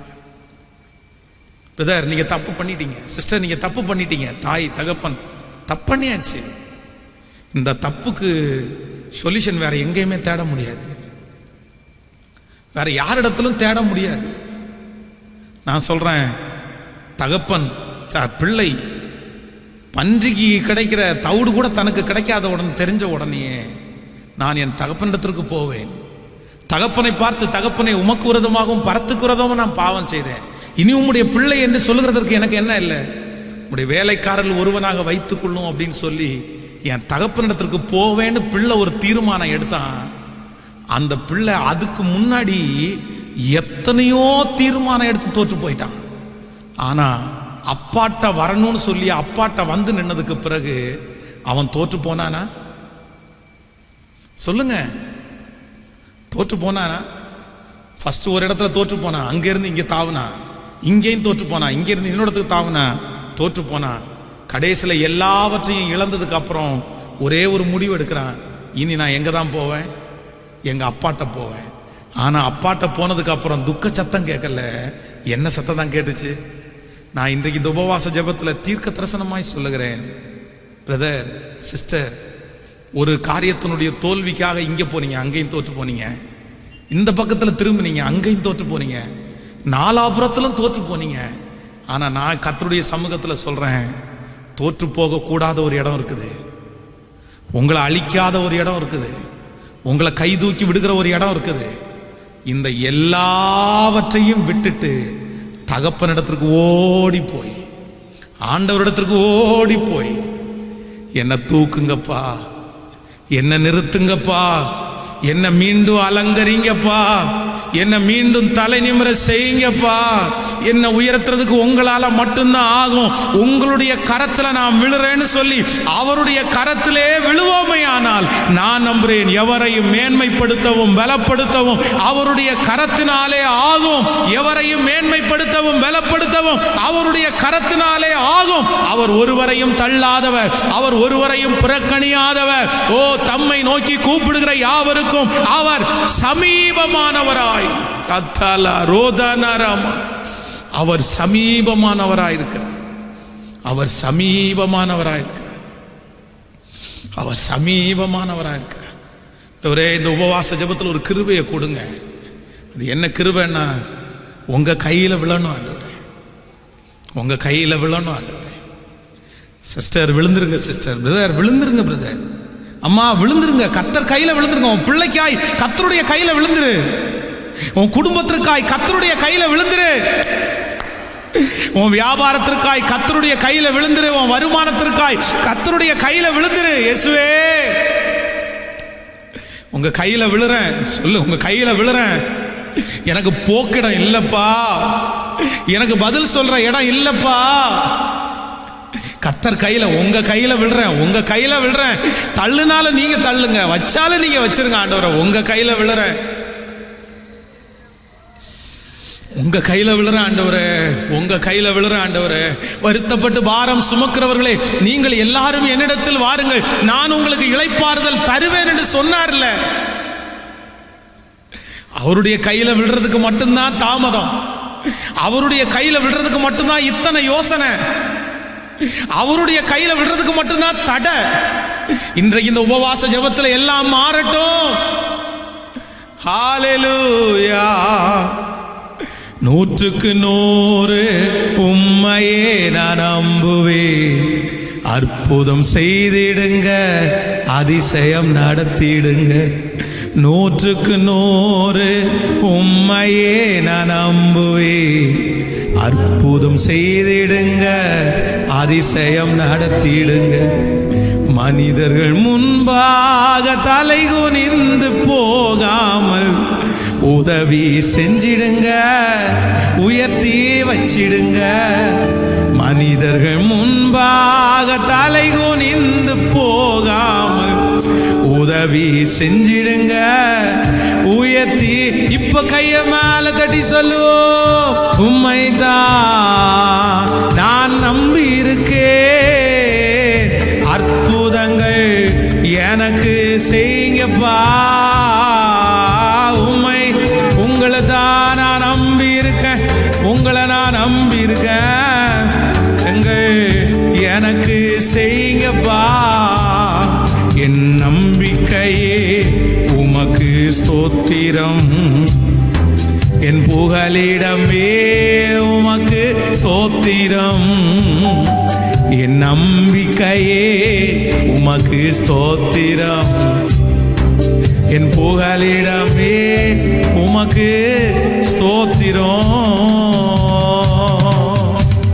ஹல்லேலூயா. கைகளை உயர்த்தி ஒரு ஹல்லேலூயா சொல்லுவோம். ஸோ தாவீதுனுடைய வாழ்க்கையினுடைய வெற்றியினுடைய முதல் ரகசியம் என்னன்னா, அவன் பேசின முதல் வார்த்தை, நான் தகுதி உள்ளவன் அல்ல. தாவீதுனுடைய வாழ்க்கையினுடைய வெற்றியினுடைய இரண்டாவது ரகசியம் என்ன அப்படின்னா, கர்த்தர் கையிலேயே விழுவோமாக. மனுஷன் கையில நான் என்ன பண்ண மாட்டேன், விழமாட்டேன். இவ்வளோ பெரிய சூழ்நிலை வருது, பதில் சொன்னாலும் நான் யார் கையில் விழுறேன்னா, கர்த்தர் கையில். நீங்களே தூக்குங்க, நீங்களே ஆசீர்வதிங்க, நீங்களே நடத்துங்க. ஆனால் ஆண்டவர் அவனை ரொம்ப அழகாக 3 தீமையை வச்சாலும் 3ஐயும் செய்யலை. கடைசியில் அந்த ஒன்றை மட்டும் ஸ்டார்ட் பண்ணார். இவன் இப்படி சொன்ன உடனே அவருடைய மனசு இறங்கி, சரிடா போதுண்டா, விட்டுறா, என் பையன் தான் என் கையில் விழுந்துட்டான்ல, இனி அதுக்கப்புறம் போய் அவனை என்னத்தை பெருசாக போய் தண்டிக்கிறது வேண்டாம். நான் சொல்கிறேன், இந்த ஜெபத்தில் இருக்கிற நிறைய பேருடைய தண்டனைகள் கூட மாற்றப்படும். நீங்கள் செய்த தவறுகளுக்காக உங்கள் தலையின் மேல் தண்டனைகள் இருக்கலாம், ஆனால் கர்த்தர் கையில் விழும்போது தண்டனை கூட உங்களை விட்டு கடந்து போகும். ஆமேன்னு சொல்லுங்கள். அல்லேலூயா. ஸோ கர்த்தருடைய கையில் நீங்கள் விழுகிற வரைக்கும் அவ்வளோதான். கடலுடைய சீற்றம் என்ன பண்ணாது, நிற்காது. எத்தனை தான் சம்பாதிச்ச மொத்த பொருட்களையும் கடலில் போட்டதுக்கு அப்புறமும் கடல் கொந்தளிப்பு நின்றுச்சா? கப்பலை தடுத்து நிறுத்த முடிஞ்சிருச்சா? இல்லை. எப்போ யோனாவை தூக்கி கடலில் போடுறாங்களோ அப்போ தான் கடல் அமைதியாயிடுச்சு. ஸோ நீங்கள் கர்த்தருடைய கையில் விழாமல் இந்த கப்பல் உங்களுக்கு அலைய விட்டு, இந்த கப்பல் சேதாரத்தை நீங்கள் தடுக்கவே முடியாது, இந்த அலையை தடுத்து நிறுத்தவே முடியாது. ஆனால் நீங்கள் கையில் விழுந்துட்டீங்க அப்படின்னா எல்லாம் சுலபமாய் மாறிவிடும். ஹல்லேலூயா. ஸோ இந்த நேரத்தை ஆண்டவர் ஏன் கொடுத்துருக்கிறார், இந்த நாட்கள் ஆண்டவர் ஏன் கொடுத்துருக்கிறார்? ஆண்டவருடைய கரத்திலே வேற எந்த வேவும் இல்லை, வேற எந்த முயற்சியும் எனக்கு இல்லை. நீங்களாகவே எனக்கு கர்த்தர் அவர் வார்த்தை வழிகளை திறப்பார், அடைக்கப்பட்ட வாசல்களை நமக்காக திறப்பார், புதிய வாசல்களை நமக்காய் திறக்கிறதற்கு கர்த்தர் வல்லவராய் இருக்கிறார். ஆமேன்னு சொல்லும். கையை உயர்த்தி ஒரு ஹல்லேலூயா சொல்லும். நம்பர் 3, மூணாவது ஒரு காரியத்தை கூட உங்களுக்கு சொல்லி நான் வேகமாய் முடிக்கிறேன். ஒரு வெற்றியாளர்களுடைய 3வது ரகசியம், இல்லைன்னா தாவீதுனுடைய வெற்றியினுடைய 3வது காரணம் என்ன அப்படின்னு நான் தியானிக்கும் போது ஆண்டவர் 3வது ஒரு காரியத்தை என் கூட பேசினார். எடுத்துக்கொள்ளலாம். 2 சாமுவேலின் புஸ்தகத்தை எடுத்துக்கொள்ளலாம். 2 சாமுவேலின் புஸ்தகம் 16ஆம் அதிகாரத்தை எடுத்துக்கொள்ளுவோம். 2 சாமுவேல் 16ஆம் அதிகாரத்தில் 16ஆம் அதிகாரம் 7வது வசனத்தை வாசிக்கலாமா? 5வது வசனத்திலிருந்து வாசிக்கலாம். தாவீது ராஜா பாகூரி மட்டும் வந்தபோது, இதோ சவுல் வீட்டு வம்சத்தானாகிய கேராவின் குமாரனாகிய சிமேயி என்னும் பேருள்ள ஒரு மனுஷன் அங்கிருந்து புறப்பட்டு தூஷித்து கொண்டே நடந்து வந்து, சகல ஜனங்களும் சகல பராக்கிரமசாலிகளும் தாவீதின் வலதுபுறமாகவும் இடதுபுறமாகவும் நடக்கையில் தாவீதின் மேலும் தாவீது ராஜாவினுடைய சகல ஊழியக்காரர் மேலும் கற்களை எறிந்தான். சிமேயி அவனை தூஷித்து, இரத்த பிரியனே, பேலியாளின் மகனே, தொலைந்து போ, சவுலின் ஸ்தானத்தில் ராஜாவான உன்மேல் கர்த்தர் சவுலின் வீட்டாரின் இரத்த பழியை திரும்ப பண்ணினார். கர்த்தர் ராஜ்யபாரத்தை உன் குமாரனாகிய அப்சலோமின் கையில் ஒப்பு கொடுத்தார். இப்போதும் இதோ உன் அக்கிரமத்தில் அகப்பட்டாய், நீ இரத்த பிரியமான மனுஷன் என்றார். அப்பொழுது செரியாவின் குமாரனாகிய அபிஷாய் ராஜாவை நோக்கி, அந்த செத்த நாய் ராஜாவாகிய என் ஆண்டவனை தூசிப்பானே, நான் போய் அவன் தலையை வாங்கி போடட்டுமே என்றான். அதற்கு ராஜா, செரியாவின் குமாரனே, எனக்கும் உனக்கும் என்ன? அவன் என்னை தூசிக்கட்டும். தாவீதை தூசிக்க வேண்டும் என்று கர்த்தர் அவனுக்கு சொன்னார். ஆகையால் ஏன் இப்படி செய்கிறாய் என்று கேட்கத்தக்கவன் யார்? ஹலோ கவனிய, அப்சலோம் இப்போ தன்னுடைய தகப்பனாருக்கு விரோதமாக எழும்பி தாவீதுனுடைய வீட்டுக்குள்ளே வந்துட்டான். தாவீதுனுடைய வீட்டுக்குள்ளேயே அப்சலோம் அடியாட்களோட வந்த உடனே இப்போ தாவீதுக்கு அங்கே உள்ள உட்கார முடியாது. ஏன் அப்படின்னா அவனுக்குள்ள முழுக்க முழுக்க அந்த நாட்டினுடைய அந்த ராஜாவா இருக்கணும்னா அந்த வெறி அவனுக்குள்ள. அதனால தாவீதை கொல்றதுக்கு கூட அப்சலோம் துணிய மாட்டான். இப்போ அப்சலோம் ஒருவேளை தன்னை கொன்னுட்டான் அப்படின்னு சொன்னா அது ரொம்ப கேவலமாயிரும்னு சொல்லி தன்னுடைய பிள்ளைக்கு பயந்து ராஜா வீட்டை விட்டு கிளம்புறாரு. கிளம்பி வரும்போது அவர் மட்டும் இல்லை, எப்பவுமே இப்போ ஒரு தலைவன் ஒருத்தர் இருக்கிறாருன்னா அவருக்கு பிரியமானதுல எப்படி ஒரு 100 பேர் இல்லாமல் இருக்க மாட்டாங்க. ராஜா இப்போ வீட்டை விட்டு வெளியே போன உடனே அவரோடு கூட சேர்ந்து படத்தளபதிகள் கொஞ்சம் பேர் நாங்களும் கூட வர்றோம் அப்படின்னு சொல்லி செருப்பு கூட போடாமல் ராஜா இப்படி நடந்து வந்துட்டு இருக்கிறாரு. இவரோட ஒரு நூற்றுக்கணக்கான ஜனங்கள் வர்றாங்க. ஒரு 70 பேர் வைங்களேன், கொஞ்சம் பேர் வந்துட்டு இருக்காங்க. அங்கே ஒரே ஒருத்தன் நிற்கிறான், சிமேயின்னு ஒருத்தன். அவன் என்ன பண்ணுறான் அப்படின்னா, இந்த மண்ணு வாரி தூத்துவாங்கன்னு சொல்லுவாங்கல்ல சாபம் போடுறதுக்கு, அந்த மாதிரி கல்லை தூக்கி இந்த ராஜாவும் அவங்க ஆட்களும் வரும்போது அப்படியே தூக்கி வாரி வீசிட்டு, ஆண்டவரே உங்களை கைவிட்டாரு, நீங்க சவுல் ராஜாவை அப்படி பண்ணீங்க, உங்க ராஜா ரத்த பிரியன் அப்படின்னு ரொம்ப வார்த்தையை விடுறான். அவன் ஒரே ஒருத்தன், இவங்க இத்தனை பேர் படத்தளபதிகளோட வர்றாங்க. உடனே பக்கத்தில் இருக்கிற ஒருத்தனுக்கு ரொம்ப கோபம் வருது. இவன் ரொம்ப ஓவரா பேசுறான். நீங்க எனக்கு ஒரு பர்மிஷன் மட்டும் கொடுங்க. அந்த சிமேயை பார்த்து இவன் சொல்றான், செத்த நாய். அவன் யாரு? உயிரோடு இருக்கிற நாய் கூட இல்லை. அவன் யாரு? செத்த நாய். செத்த நாய் ராஜாவாகிய உம்மை பார்த்து இப்படி பேசுறதுக்கு அவனுக்கு யார் இவ்வளவு தைரியம் கொடுத்தா? ஒரே குத்தா அவன் நான் குத்த போறேன் அப்படின்னு பர்மிஷன் கொடுங்கன்னு சொல்லும்போது தாவீது அந்த இடத்துல ஒரு வார்த்தை சொல்றான். ஐயோ, நம்மளா இருந்தா என்ன பண்ணுவோம்? என்ன திட்டினா கூட பரவாயில்லையா, கூட வர்ற அத்தனை பேரும் திட்டுறானே, அவன் கதையை முடிச்சிடுறான் அப்படிதான் சொல்லுவான். ஆனா அவன் சொல்றான், இல்ல இல்ல, நீ ஏன்டா கவலைப்படுற, நீ ஏன்டா பதட்டப்படுற?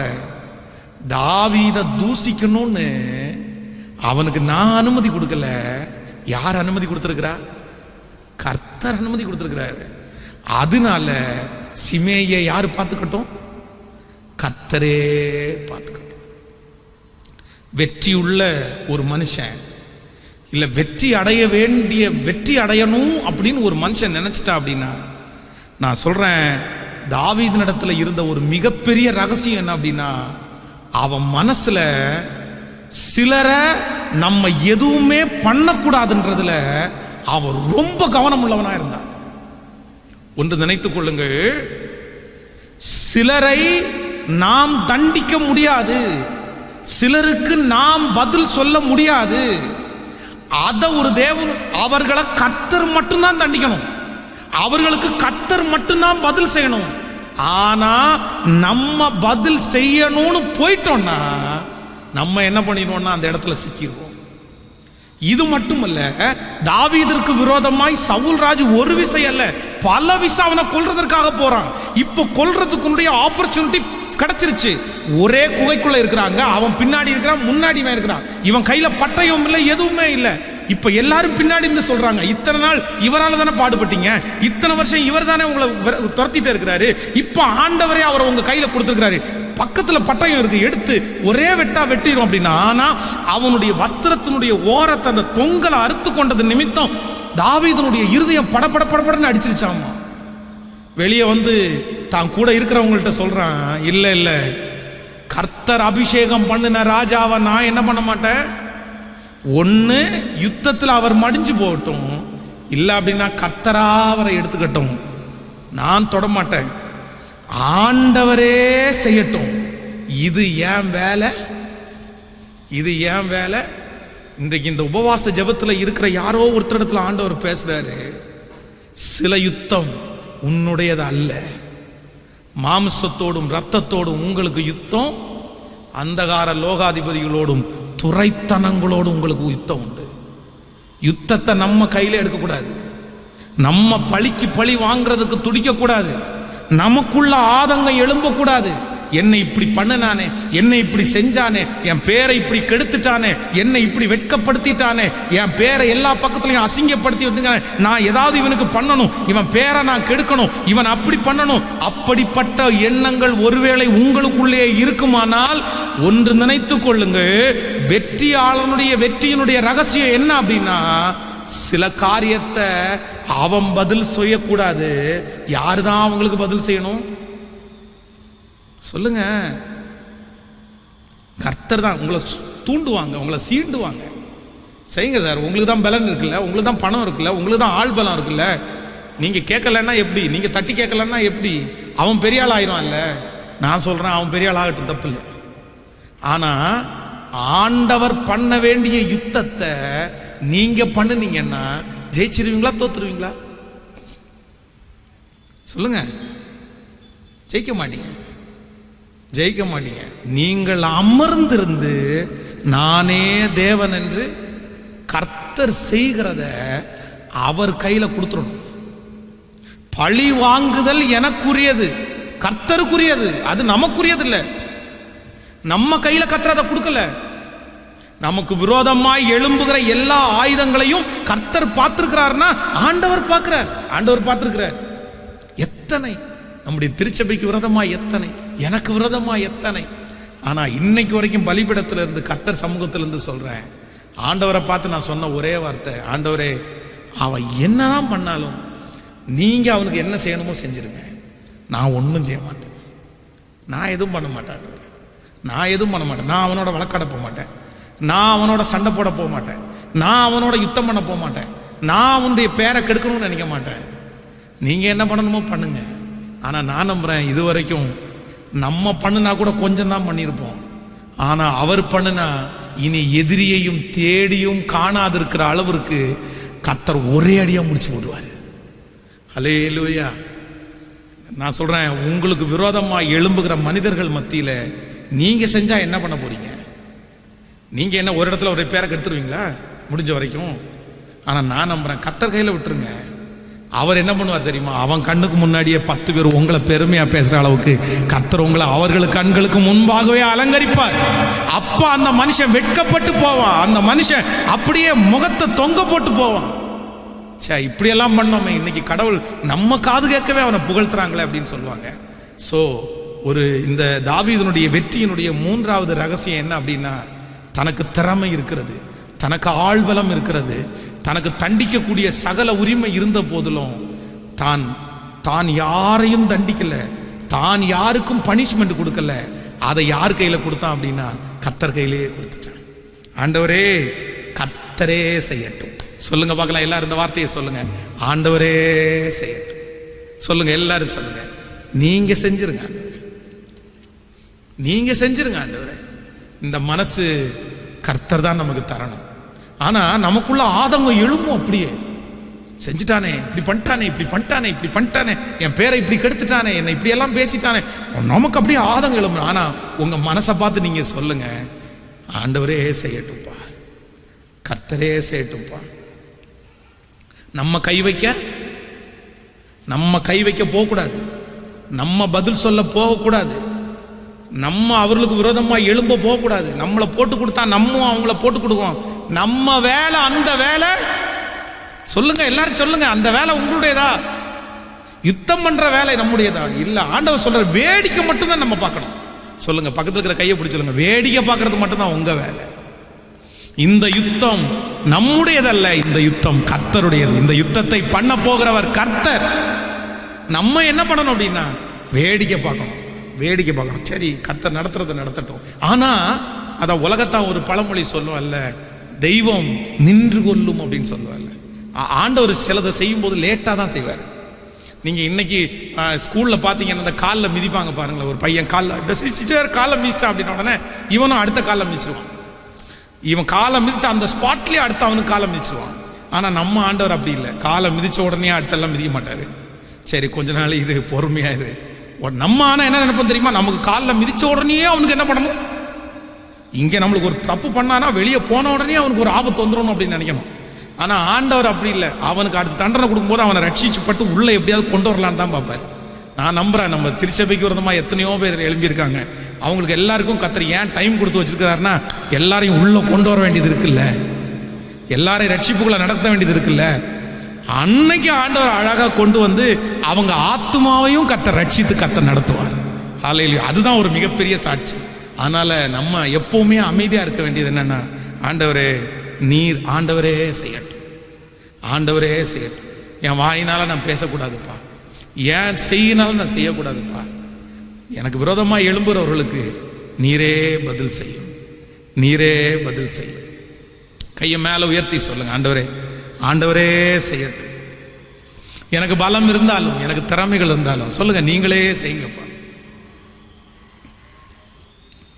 நீங்களே செய்யுங்கப்பா. சொல்லுங்க ஆண்டவரை பார்த்து, நீங்க செய்யுங்கப்பா, நீங்க செய்யுங்கப்பா. உங்களை தவிர வேற யாரும் செய்ய முடியாது. நீங்க செய்யுங்கப்பா, நீங்க செய்யுங்கப்பா, நீங்க செய்யுங்கப்பா, நீங்க செய்யுங்கப்பா, நீங்க செய்யுங்க, நீங்க செய்யுங்க, நீங்க செய்யுங்க. ஆமென். என்னுடைய வாழ்க்கையில் நிறைய அப்படி பார்த்துட்டேன் நான். அப்படியே கண்ணீர் விட்டு நம்ம அழுவோம்.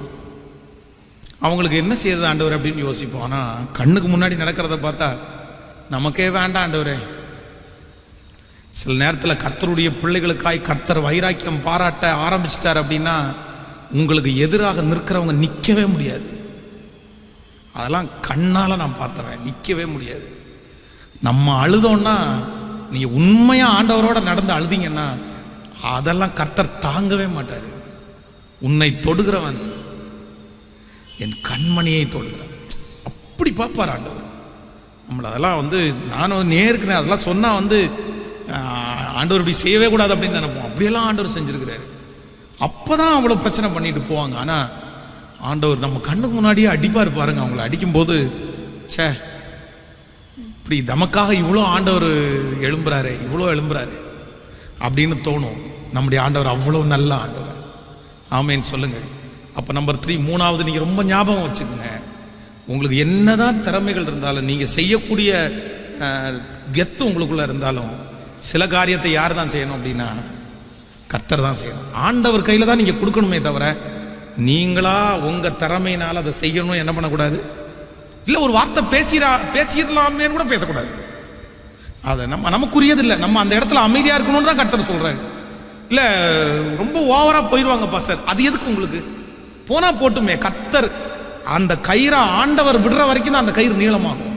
கர்த்தர் கையில் அப்படி பிடிச்சிட்டார் அப்படின்னா எவ்வளோ தூரம் போனாலும் அவன் திரும்பி வந்து தான் சொல்லுங்க. ரொம்ப தூரம்லாம் போக முடியாது. கர்த்தர் அப்படி விட்டுறவும் மாட்டார்.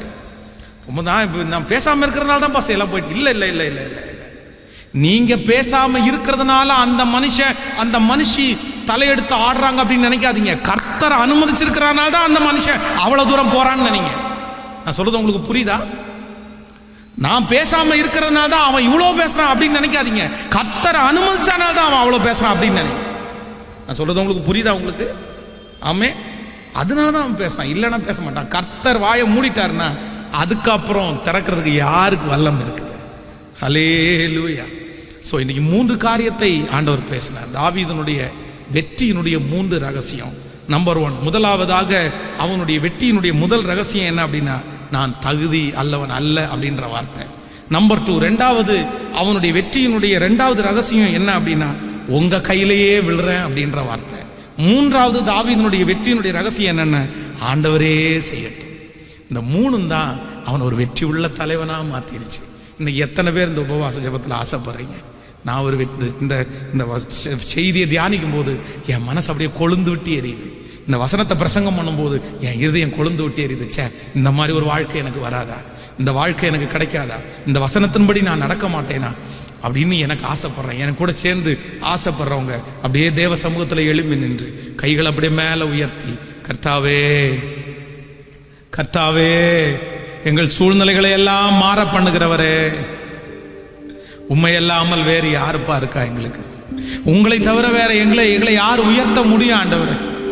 நாங்க உங்க சமூகத்தில் எங்களை முழுவதுமாய் அர்ப்பணிக்கிறோம். அற்புதம் செய்யுங்கப்பா. உண்மைத்தான் நாங்க நம்பி இருக்கிறோம் ஆண்டவரே, உங்களை தான் நாங்க நம்பி இருக்கிறோம். ஓ உம்மை உம்மைதான் நம்பியிருக்கின்றோ, உம்மையன்றி யாரும் இல்லையப்பா, உம்மைதான் நம்பியிருக்கின்றோ, உம்மையன்றி யாரும் இல்லையப்பா. அற்புதம் செய்யுங்கப்பா எங்க வாழ்க்கையில, உம்மைதான் நம்பியிருக்கோம் ஏசப்பா. அற்புதம் செய்யுங்கப்பா எங்க வாழ்க்கையில, உம்மைதான் நம்பியிருக்கோம் ஏசப்பா, உம்மைதான் நம்பியிருக்கின்றோ, உம்மையன்றி யாரும் இல்லையப்பா. சொல்லுங்க எல்லாரும், உம்மைதான் நம்பியிருக்கின்றோ, உம்மையன்றி யாரும் இல்லையப்பா. அப்பா அது நீங்கதான், நீங்கதான் ஏதாவது செய்யணும் என்று எதிர்பார்த்து காத்திருக்கின்றோ. நீங்கதான், நீங்கதான் செய்யணும் என்று எதிர்பார்த்து காத்திருக்கின்றோ. நீர் சொன்ன வார்த்தைய, நீர் சொன்ன வார்த்தைய பிடித்து கொண்டு, நீர் சொன்ன வார்த்தைய பிடித்து கொண்டு உங்க முகத்தையே நோக்கி இருக்கிறோம், உங்க முகத்தையே எல்லாருடைய கைய மேல உயர்த்தி சொல்லுங்க, அற்புதம் செய்யுங்க, அற்புதம் செய்யுங்கப்பா இயேசுவே.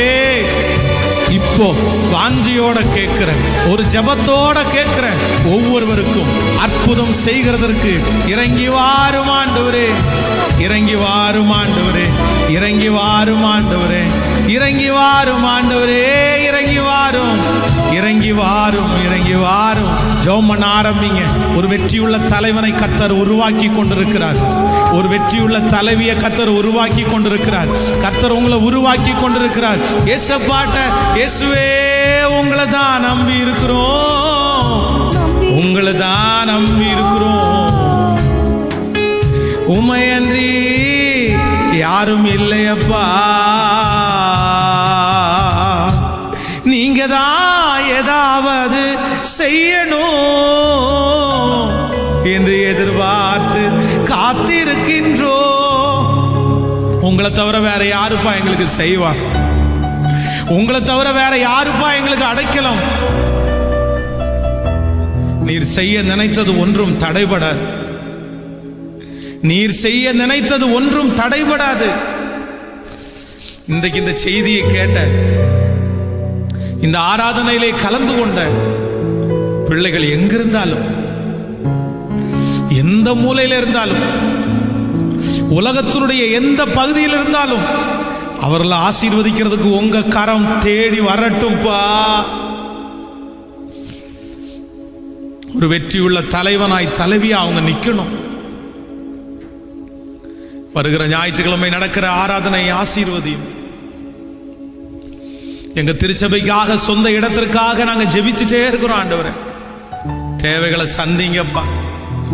இந்த மாதத்துல கொடுக்கிறோம் என்று நாங்கள் ஆயத்தம் பண்ண அந்த தொகையை முழுமையாய் செலுத்துறதுக்கு எங்களை நம்புங்கப்பா. இந்த ஊழியத்திற்காய் கொடுக்கிற, ஜெபிக்கிற ஒவ்வொரு பிள்ளைகளையும் ஆசீர்வதிங்கப்பா. சாகிற வரைக்கும் உமக்கு உண்மையாய் முழு மனதோட கரைதிரை அற்றவர்களாக ஊழியம் செய்கிறதுனுடைய கிருபை மட்டும் எங்களுக்கு தந்துருங்கப்பா. சாகிற வரைக்கும் எங்க கை சுத்தமா இருக்கணும் ஆண்டவர். மனுஷனை பிரியப்படுத்துறதுக்கு அல்ல, உங்களை பிரியப்படுத்துற ஊழியம் செய்யணும்ப்பா. நீங்க வரும்போது எங்களை ஒரு குறையும் கண்டுபிடிக்க கூடாது.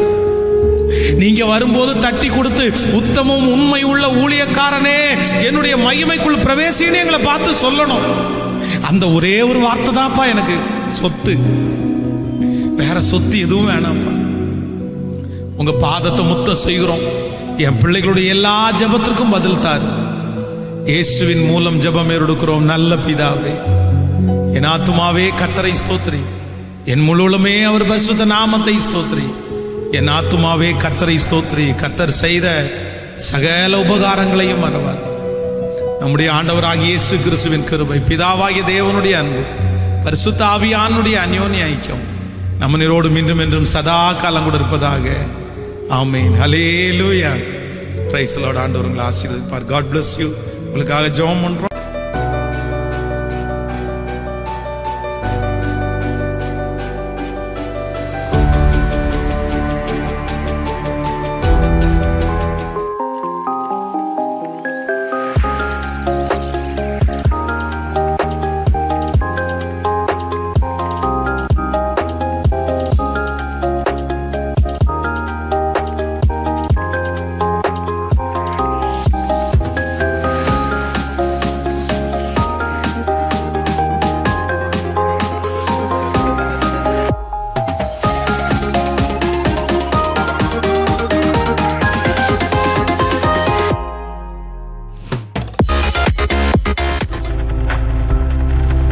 நீங்கள் பார்த்து கொண்டிருப்பது உங்கள் ஜாய் டிவி. உங்கள் துக்கம் சந்தோஷமாய் மாறும்.